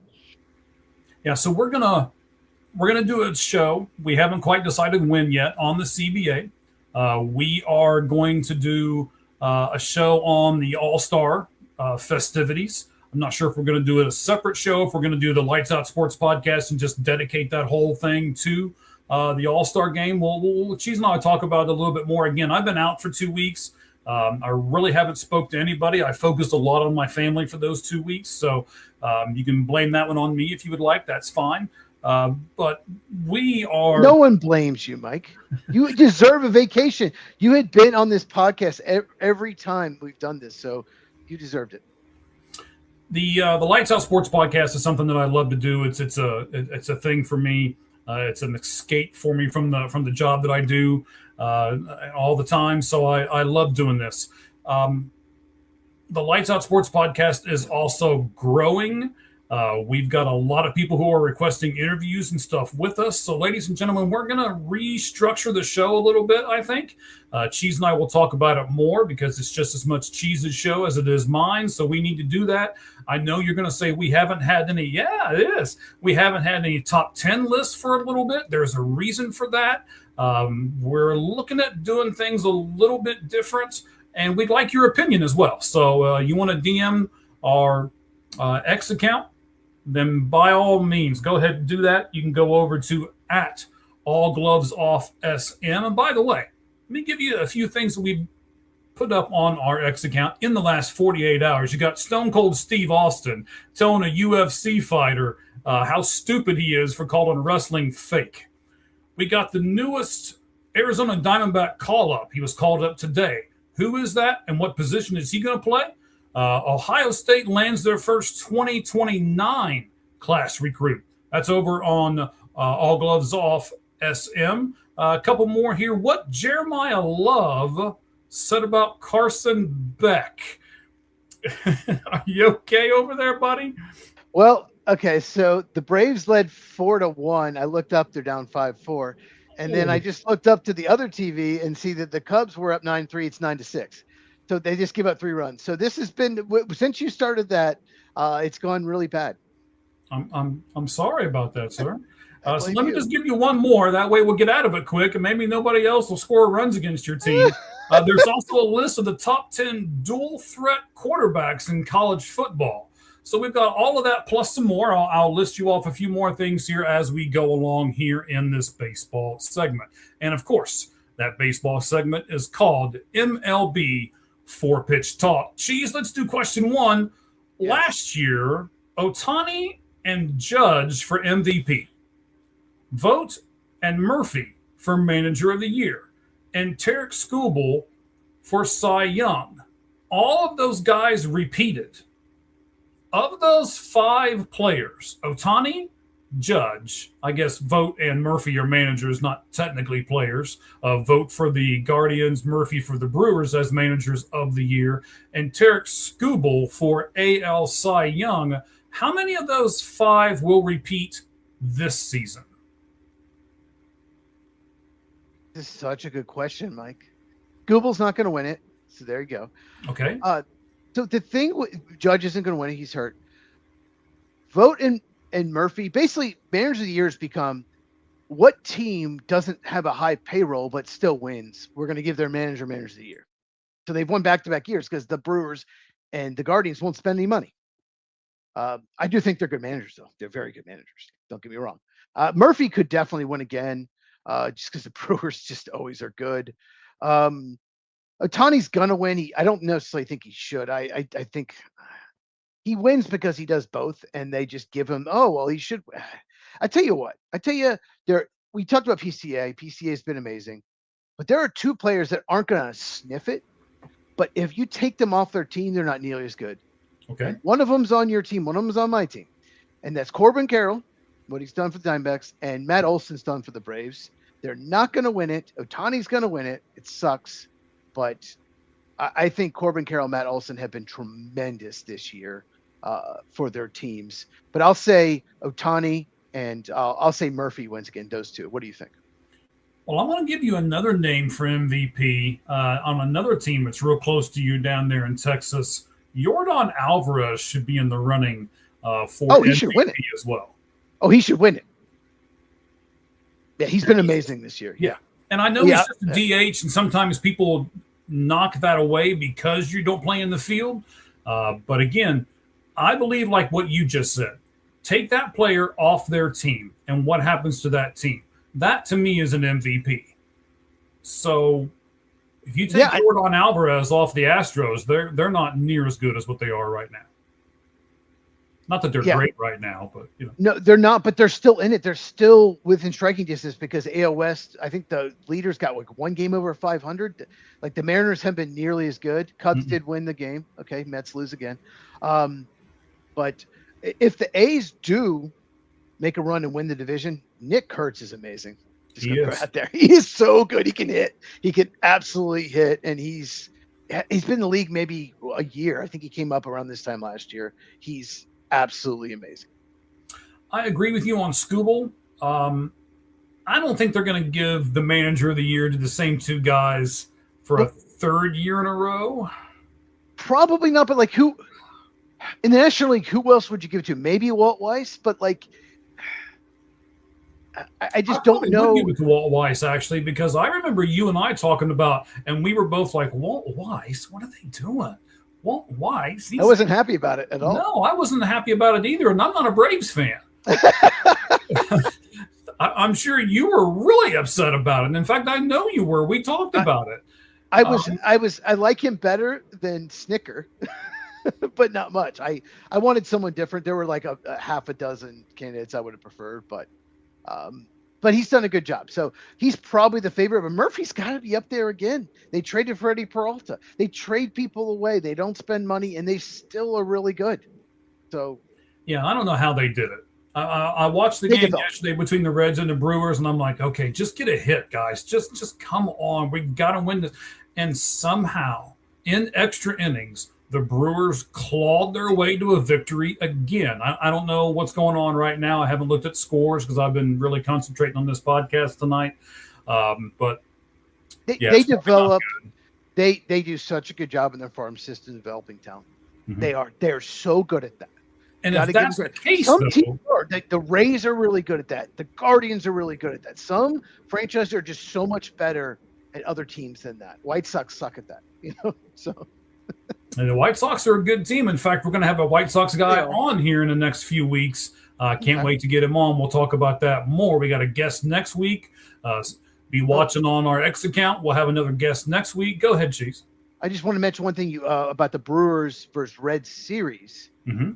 So, Mizorowski was supposed to pitch, and I believe the final game of the series, they moved him back to Friday to pitch against the Cubs. Yeah, they did that. Yeah. So they respect the Cubs more than they do the Reds. That's what you're trying to tell me. Oh, I thought they were just digging the Reds. I didn't even think about. Digging at the Cubs. I didn't even think about the Reds' perspective. But the point is, the Reds don't have to face them. That's good. That is good. That is good for the Reds anyway. That's good for the Reds. He's one of the dominant pitchers out there. Oh my God! So the Reds didn't even score tonight. So that means 2 games in a row they haven't scored. Oh man! And not Mizorowski. The Brewers, I don't know how they do it. They're good at hitting and they're good at pitching. The defense, but they can hit and they can pitch. So some guy named Sprout. I never heard of him, Mike. 6 shutout innings, 10 strikeouts. What is going on with the Reds lineup? It should have been a good lineup. Well, Ellie came back tonight. Still, like, if you look at the season, look at their lineup going the season, you're like, okay, this is at worst above average lineup. Mm-hmm. Now, this is a 3 to 5 run every game lineup. Yeah. I know some guys have had down years, but Spencer Steer's been hitting much better. No, No, he hasn't. No, he's like 3 for his last 35 or something like that. Okay, before that, he was doing well though. He was. He was on the. Okay. He's a streaky hitter. We all, Yeah. the Reds fans all know this. But Gino Suarez, good guy, love him, streaky hitter. Yeah. The problem is if all of them go into a slump at the same time, it's what we get yesterday and today. Nothing. Goose eggs. Yeah. But, we'll probably have a stretch here before too long where they'll all be hitting at the same time. We'll outscore everybody 7-0. And, I guess it all kind of evens out in the wash. Let's talk about the American League for a second. That's what I'm going with here, okay? Let's talk about the AL for a second. It's on pace for the worst winning percentage since interleague play was introduced. Right now, they're on pace for a .483 winning percentage. Yes, ladies and gentlemen, that is below 500 as a league. How will this fact affect the July 31st trading deadline in the American League, Chiefs? Great question. What it means is there might be a lot of teams. Most of the American League might still be in it, might be within 3 games of a wild card. So there might be more buyers than sellers in the American League. So, if there's so many teams right around 500 especially in the Central and the West. So, everyone in the West is still in it. Well, the Angels, are they really in it? I mean, maybe not. Probably not. No. Probably not. But so we could have a lot of teams that don't sell in the American League. Right, and that's going to affect what everything else does and what everybody else does. I mean, it's the domino effect that it's going to have is going to be kind of crazy, I think. Even though LA's beating Baltimore tonight, I'm just looking at this here real fast. So let's take a look, right? Let's click the wild card standings and let's see what happens here. I'm sure you can hear me clicking the mouse here in the background. I'm pulling it up too. Maybe. I know the computer's moving really slow. Well, it's like the site's frozen. I have like 15 windows up, so that'd be quiet. Okay, well, American League. Are we pulling up the American League? Yeah, you can pull it up, buddy. Go ahead. I'll get out of it. You can pull it up there. The Yankees are 47-31. Wow. Yeah, even though they just lost 2 out of 3 to the Reds. Yeah, and the Rays are 10 games over 500. Mm-hmm. Blue Jays under 500, 1 game under. White Sox and Guardians, they're both right, within 1 game of each other. Seattle's in first place in the West, 41-39. But Houston's 5 games under 500, but only 3.5 out. There's 4 teams within 3.5 games in the West. So there's just a lot of teams. You basically can take out the Angels for sure, probably the Royals with their injuries, and the Red Sox. That's about it. They're the only teams probably that for sure at this point are not going to sell. The Detroit who are going to sell, excuse me. Detroit's 11 games under 500, but they could go on a run. And even if they get within like 2 or 3 games under 500, they're probably not going to sell, I don't think, because they'll be right there. So, it's very different from the National League. Yeah, it's crazy. They don't have the Rockies or Giants. Right? So that's half the league, though, Cheese. And what happens if almost half the league doesn't sell? I mean, that'll make what they get for the players go up. That will make all of these players so much harder to get a hold of. I think teams will try to strike early. Your Braves are famous for striking about right now. And knowing the trade deadline is coming up in a month, they're like, okay, that's the guy we're targeting. We're going to go after him, and we're going to offer whatever it takes to get him right now. It's going to change some of the strategies, I think, of some of the National League teams because the American League is so bad. Possibly. When they added more playoff teams, it's become more of a seller's market because more teams are in it toward the end. So, which could lead to more tanking, unfortunately. But yeah, I think since more teams are in it, do you remember? I mean, of course you remember, duh. But when I was a kid, I'm the old guy. 4 teams made it in each league. 4 teams. So eight of the 30 teams made the playoffs. So there was a lot. It was much more of a buyer's market, and now it's much more of a seller's market because 14 teams, I believe, right? Is it 14 teams? Yeah, make the postseason. So yeah, 7 in each league. Yep. The Giants one year in the 90s won 103 games and missed the playoffs because the Braves beat them by a game. So it's very different now. Now you can win 86 games and get in no problem in a wild card. Yeah, let's look at our third question before we get to batting cleanup, presented by ForwardFan.com, of course, one of our great sponsors. We got more. I didn't put anything in today. I was working on some other stuff. We will make sure we get a lot of these sponsorships and stuff going. In fact, we're looking at maybe even getting 1 or 2 more. So I said it earlier. I was not joking whatsoever. The Lights Out Sports podcast and All Gloves Off Sports Media in general is growing by leaps and bounds. We're adding people to our sports media network and everything. So just stick with us, ladies and gentlemen. You'll get some great sports content if you don't already have some, or from Cheese and I, but you'll get some more. We got a Denver podcast coming. We got Sirhan, the guy who hosted the show a couple of weeks ago. He's going to start doing his show over here with us. So we got a bunch of stuff coming, and it's just going to keep adding to what we're doing.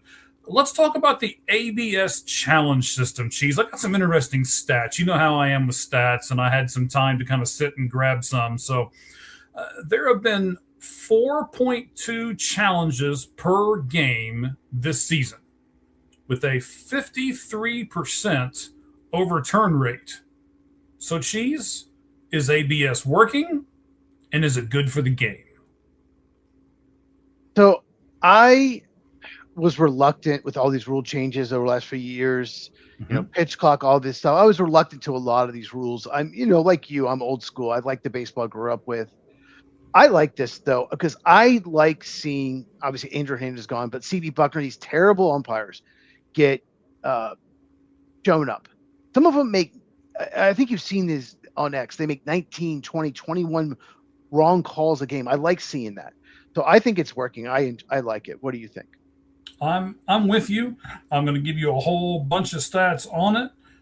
So yeah, I think it's working. And I can't wait to share some more of these stats with you here, buddy. Here we go. ABS is leading to a tighter strike zone. Do you like a tighter strike zone, Cheese? Well, I like the strike zone they're doing. I like that they're measuring height. They're not just picking it. It's based on the player. I do. I don't like, I hate to mention Angel Hernandez again. He's gone. But I don't like those in TV Buckner where it's like so far, like any umpire can just decide on the strike zone. I want it to be fair. I want to be consistent. So yes, I do like it. And I don't necessarily like a ton of walks. It's kind of boring. I want it consistent and fair. Okay. And we'll get to the walks in a moment, actually. But yeah, I mean, inherently, right, you're not going to get everything great about a new system, especially when you put something new into play. Let's talk about batting average. Batting average is continuing to decline, but it only, for everybody who's like, oh, because I've heard this a lot in the last 4 or 5 days. I had some really good conversations with some people who I haven't spoke with in a long time. Mike, batting average is just plummeting. No, it's not. Batting average is declining, but for the season, it declined from 245 to 244. 1 point. So it's basically the same. Yeah. I mean, come on. It's basically the same. I think this is a topic we can talk about another day, so I'm not going to get too into it. Okay. I'm a little surprised it hasn't gone up a little bit. Stayed the same, but it's been something in decline for a while, and we will definitely bring this up on another show. We have much more time on why and the theories. I think it's multiple reasons, but I'm a little surprised with the rule changes. You can challenge that hasn't gone up a little bit. Well, I think it's being evened out by some of the pitching factions, and I'm sure we will talk about when we get into this subject and we dive into it deeper. So here's your thing. The average walk rate is up to 9.1%, which is the highest that it's been since 2000. That's what, 26 years ago? That's when Moneyball started. The A's started that. Yep. Mm-hmm. So that's the ABS is doing this, right? Yeah. I think a lot of hitters are taking more pitches. What do you think about that statement? I think so, but I also think you can challenge bad pitches. So you watch a lot of baseball, so you've seen ones where they strike out and they tap their head and they review it. Oh no, wait, you walked instead. So I don't necessarily think, maybe a slight bit. I don't necessarily think it's necessarily taking more pitches. I think it's just umpires are having to be held accountable, so there's more walks. All right, so we've talked about a tighter strike zone. We went over batting average. The walk rate's up. What about the on-base percentage? Cheese, it's actually, here we go. Maybe this will get you going. It's up. On-base percentage is up 5 points from 315 to 320 for the average hitter. We both like it when more people get on base, right? Yeah. I mean, it's I honestly saw that set. You sent it to me. I thought it'd be a little higher, but I think that whole 5% is the challenge system. I really do. I don't think there's any other. I think that's why it's up 5%. All right. So, Cheese, here's my final thought for you. Let's wrap it up by saying this. If you were in charge of a review of the ABS system by Major League Baseball, would you change anything? One thing, only catchers and hitters can do it. No pitchers. Pitchers lose majority of the time, so it's just wasting time. So I would change it so only a catcher or a hitter can do it. What about you? I like that change because I think pitchers think all their pitches are strikes. Yep. So, and that's kind of inherently how everyone views it. Hi, how you doing? Hi. Sorry, we missed you. I haven't been looking at this screen. I've been doing a couple other things off on the side here for a moment, but we appreciate you. And my buddy Kevin said LFG. Hey, Kevin. Yes, he did earlier. I put it up there earlier. Oh, you did? Oh, okay, I missed it earlier. Okay, that's okay. You were having one of your spasms with me and Wayne going. Probably spasms. Yeah. Okay, that's a term. That's a term. Yeah. Mm-hmm. Yeah, it looked like your head was going to explode. So. Derek Jeter did it right. That's not my style. It's my lifestyle. So I was just freaked out. I just was like, no, that's not the way to do it. Monogamy is good. I understand what he was saying, right? He said, don't have a family until you're done with your career. That's what he was saying. But Derek Jeter was like every Hollywood actress he pretty much dated. He dated anyway, we could go off on this. Okay. It's just wow. Cheese, do me a favor. Pick an American League team that you think will go or has a chance to go to the playoffs, and we're going to look at the forward fan pricing and see what their ticket prices are right now if you lock in your price and buy it at forwardfan.com because they sponsor Batting Cleanup for us. Well, give me a team, buddy. You mentioned the Texas Rangers earlier. They could go out at the trade deadline. They're 3 games under 500. They could get a bat. They need a middle order bat.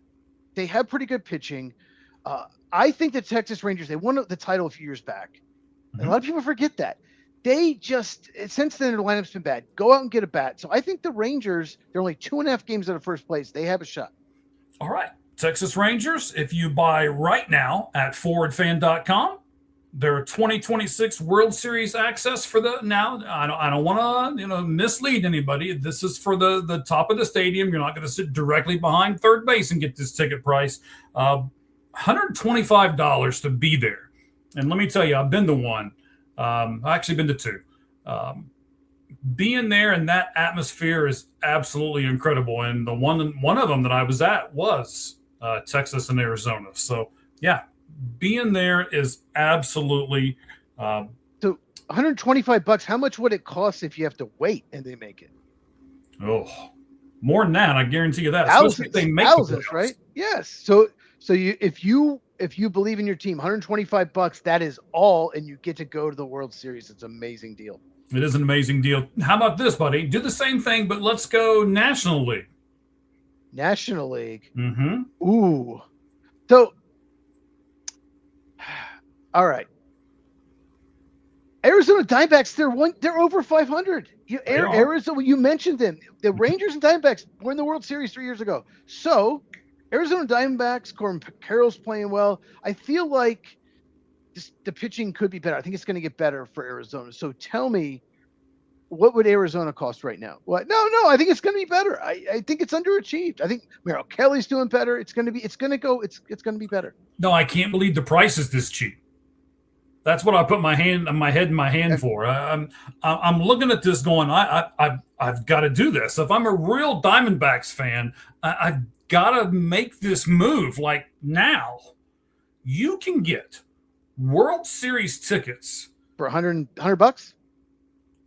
$35. Wow. And they're one game out of the wild card. They're one game out of the playoffs. That's it.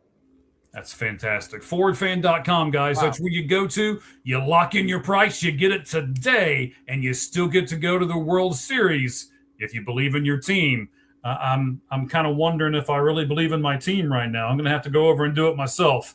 Again, it's ForwardFan.com. Go to their site at ForwardFanHQ on X as well. Great sponsor for the show. All right. So we're going to do batting cleanup. That's way. I honestly thought it was going to be 100. That's crazy. I know. So did I. It's like when I saw the price, I was like, no way. It's got to be. I even went out of it and went back into it just to make sure before I said something wrong. But yeah, that's what they say. $35 for Arizona Diamondback tickets to the World Series. Whew. All right, let's run through these last four things, and then we're going to wrap up the show, buddy. Next week on the show, though, we are going to do a few things. We're going to pick our all-stars. Okay. Hang on, I'm not looking at you. Let me look at you real quick in that cute face of yours. All right, so I was going to do it this week. What? I was going to do it this week, but let me explain how the all-star ballot goes, just in case you guys don't know. So when you do the first part, phase one, only the first two all-star voting phases are right now. The first one is open right now. It's from June 3rd until this coming Thursday. Fans can vote. There's 8 position players, 1 DH for each league. You fill out the ballot on all MLB clubs, all 30 of them, and then you turn everything in. You can vote up to 5 times a day. Let's not get into that part of it. That's just, okay. Makes it a popularity contest instead of what it should be. It really is. Yeah. But the only thing, what happens, so the top, and this is right from MLB.com, I'm reading it right off the screen, the top 2 vote getters at each position and the top 6 outfielders in each league will be revealed on MLB Network on Thursday the 25th. The overall leading vote getter in each league will receive an automatic spot into the team's starting lineup, while the other top vote getters will advance to phase 2. So here's what I really don't like about this, and the reason why we're not doing it right now, because it doesn't pay us to do it now.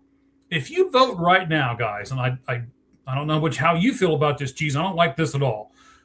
There's only 2 people that are gonna make it in phase 1. Mm-hmm.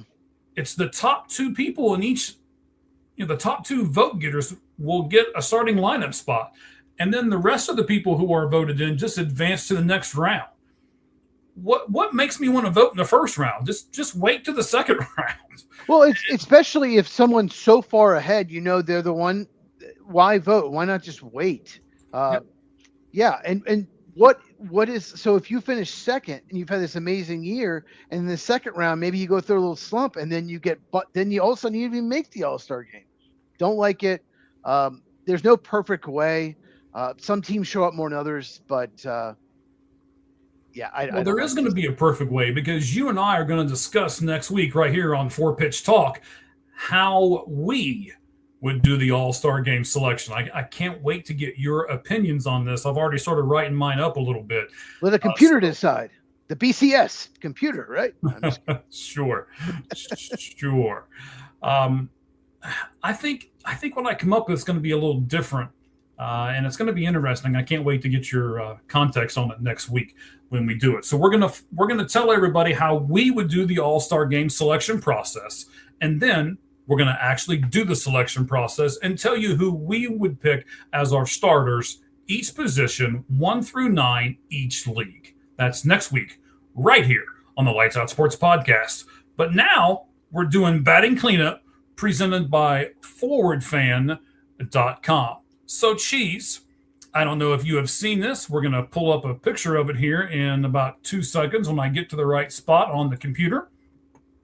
But what is it here? I lost what I'm sorry. The 2026 Hall of Fame weekend hats have been revealed. I'm kind of a hat guy. Are you a hat guy, buddy?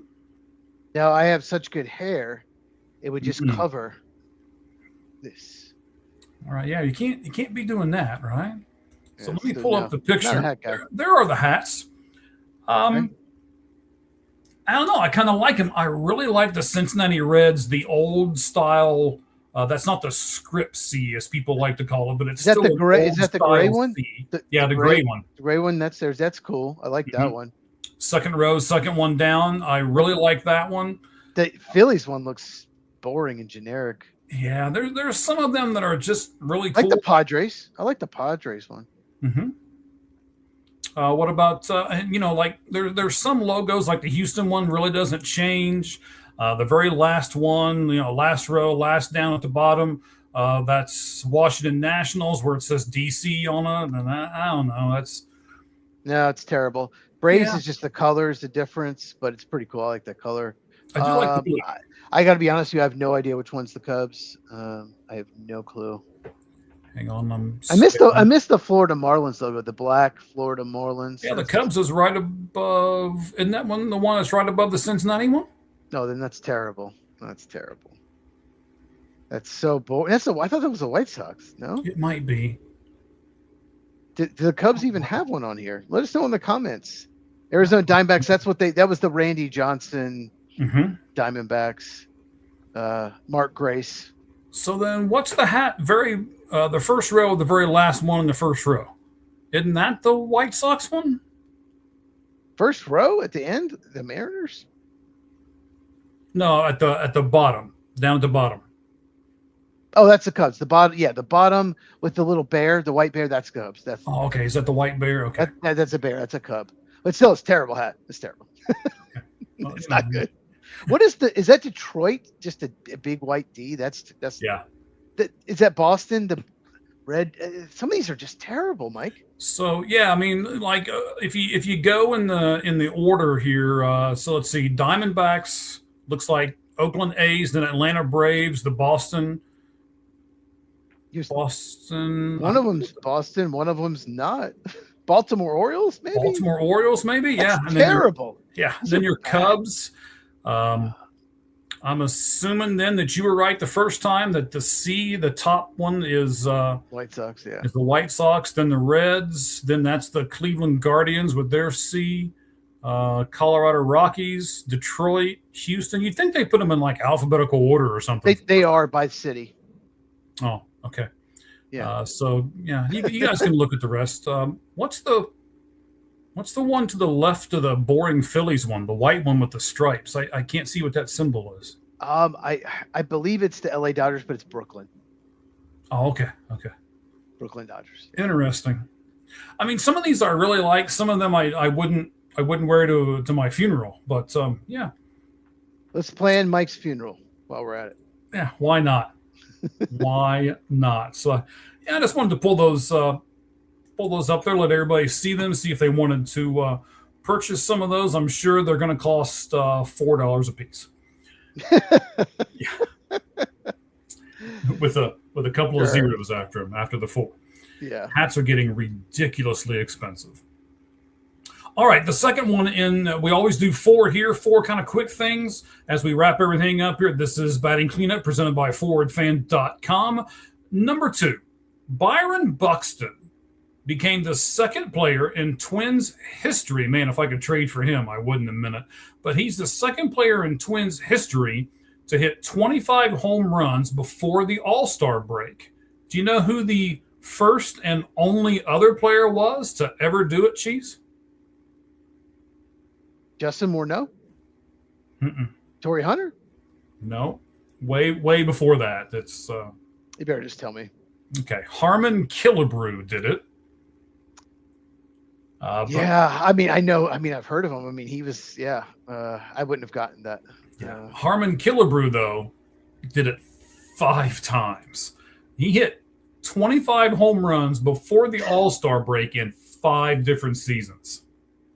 Oh yeah, I mean, I know the name. I know he's a Hall of Famer. I know he had over 500 home runs, maybe 600. I don't know. Yeah. Yeah, he's a pretty special guy.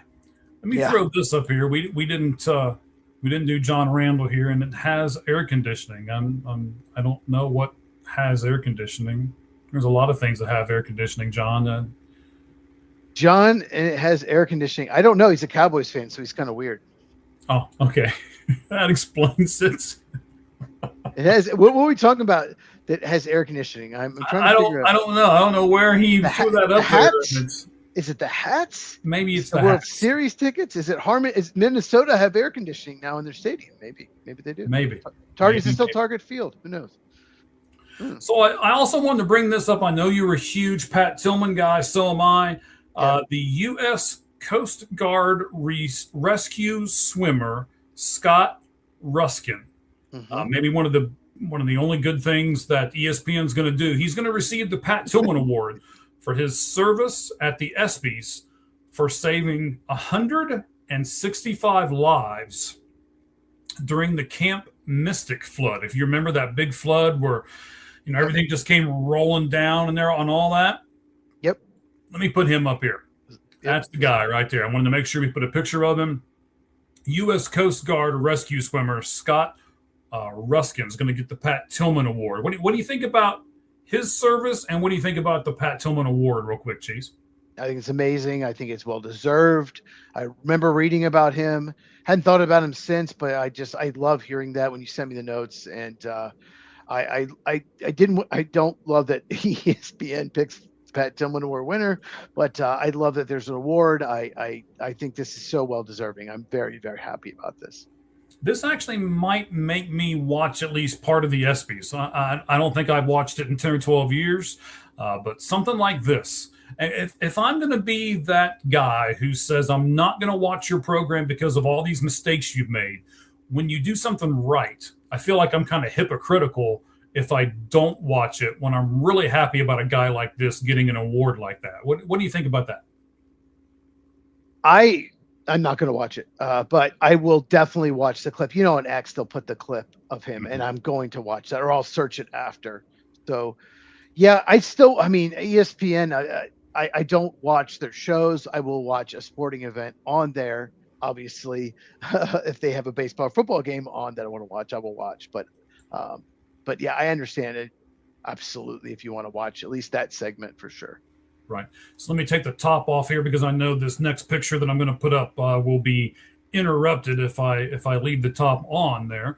So let's do that. The final thing we're doing here in MLB batting cleanup presented by ForwardFan.com is this. With Oklahoma, Cheese, winning the 2026 College Baseball Championship, that makes seven straight wins for the SEC in the college championship. Let's pull this up. Oklahoma, 7 straight and 8 of 9. I didn't know the 8 of 9 part. I knew the 7 straight. So, there's Oklahoma at the top. Man, that guy's a pretty good sized guy for a high school guy. But anyway, well, college guy, yeah. Yeah. Okay. College guy's a little different, I guess. I was thinking high school for some reason.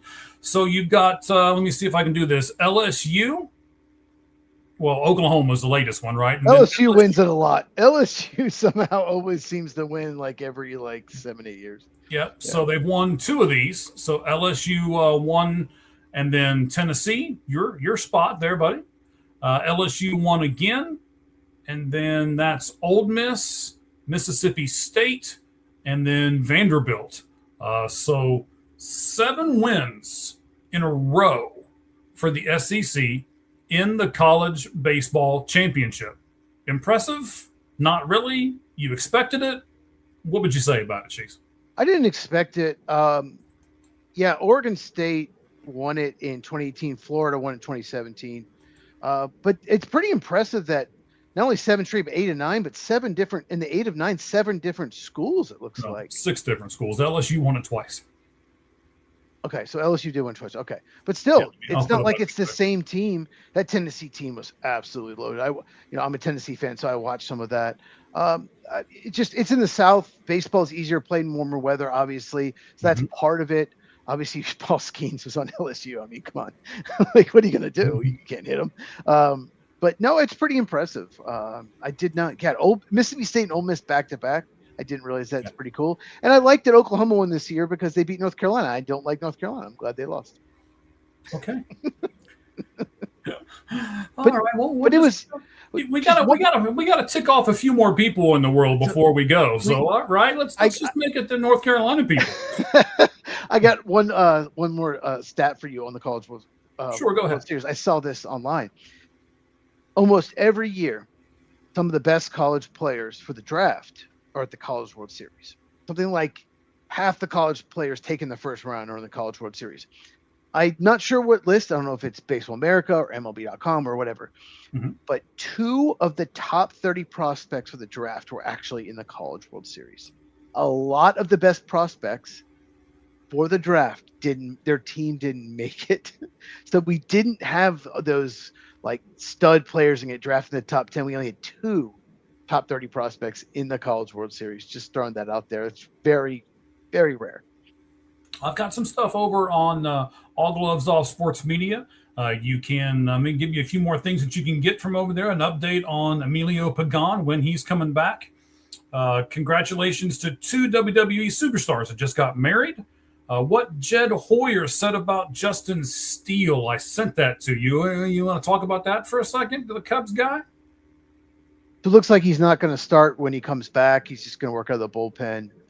Unfortunately, he had a setback. He was supposed to come back sometime in May, then June, and then now he didn't have the UCL tear. He had the other elbow injury of surgery, the Radic something. I can't remember, but it's unfortunate because the Cubs starting pitching hasn't been great this year, and they were counting on him. Who knew that Ben Brown would be their best starting pitcher? He has looked good too. He has looked good, but that's not good. That's not good. True. Kate Horton got hurt. Jamison Tyon was looking for somebody to step up, right? And he did that. He did, but a lot of Cubs fans were counting on Steele coming back and being the old Justin Steele. So, while it might help the bullpen, I think him not coming back as starter will definitely hurt their chances to be a contender. All right, a couple more things you can get over on our X account at All Gloves Off SM. The list of the longest tenured NBA players by one team. That's changed now because there was a trade yesterday in the NBA. And the last thing, you may want to talk about this for a moment too before we bid everybody adieu. Do the Rams have any plans to bring in a veteran backup quarterback? You can read a story that I linked over there on All Gloves Off SM. Before you if you want to talk about that, that's great. But how about tell us where we can find you, Cheese, over on social media and on YouTube. So yeah, YouTube is Football with Cheese, CHEEZ. That's what the logo looks like. And then on X, it's just Football Cheese without the with. So I am doing a whole series. I've been doing it all summer of the 5 biggest moves for every team in the offseason. So I'm doing the NFC North this week. I've done the Vikings on Monday. Today I did the Detroit Lions. Tomorrow is the Green Bay Packers. Yes. Thursday, Chicago Bears. And next week. Wait. Who's on Thursday? The Indiana Bears. The Bears. Indiana Bears. Yeah, there you go. I will talk about that in the video. And then next week, looking forward to this. I'm doing the AFC North, so I get to talk all about Mike's Bengals.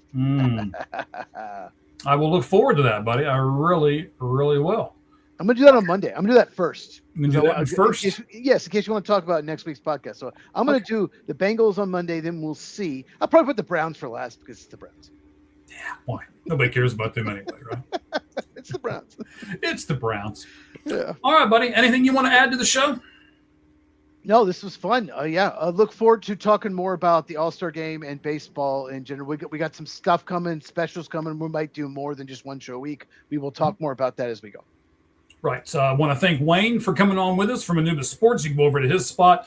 You can go to @Anubis Sports on X as well. Just search it. It'll come up. And he did a really good job, even though he about made Cheese's head explode. No, it's okay. I like discussion. It's just, Mauricio Dubon, change the subject, just homered for the Braves. They take the lead over the Padres. Yay. What a pickup for the Braves. Mauricio Dubon. Yeah, I saw where he is, quote unquote, open to an extension. So yes. He can play everywhere. He can play like every position but pitcher and catcher. That was a great move by the Atlanta Braves. Sure, certainly was. Yep. All right, buddy. So appreciate everyone that has come back to us. Thank you again to the guys who took my spot over the last 2 weeks, Mr. First Down, and of course, Sirhan. Mr. First Down has a show. He actually has 2 shows here. On All Gloves Off Sports Media. Just look them up and you'll be able to figure out when those 2 shows are. Pigskin Perspective, and he has a wrestling show, I believe, and another football show. So, I even though I said 2 and then I rattled off 3, I don't know. You'll have to look it up and find. He has 17 shows. There you go, 17. That way we make sure we catch them all. And then Sirhan will be joining us here at the end of the month. So that'll be great, as well as a Denver podcast. We'll just say it's going to be the end. Yes, it'll be fantastic. The far end. Yeah. The far end. Listen, look at Cheese. Cheese even knows. Yes. He's been watching their stuff. I have. And if you look, they're doing a lot of shorts and stuff like that. I've already promoted them a lot on the channel, so we'll be getting their full podcast here within the next week or so. So once again, thank you guys very much. We appreciate your support. And as we say at the end of each and every one of these, the only thing that's fair in life is a baseball hit between the third and first base line. Good evening, everyone.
All right. Well, I can tell you that I do not like how StreamYard has changed everything.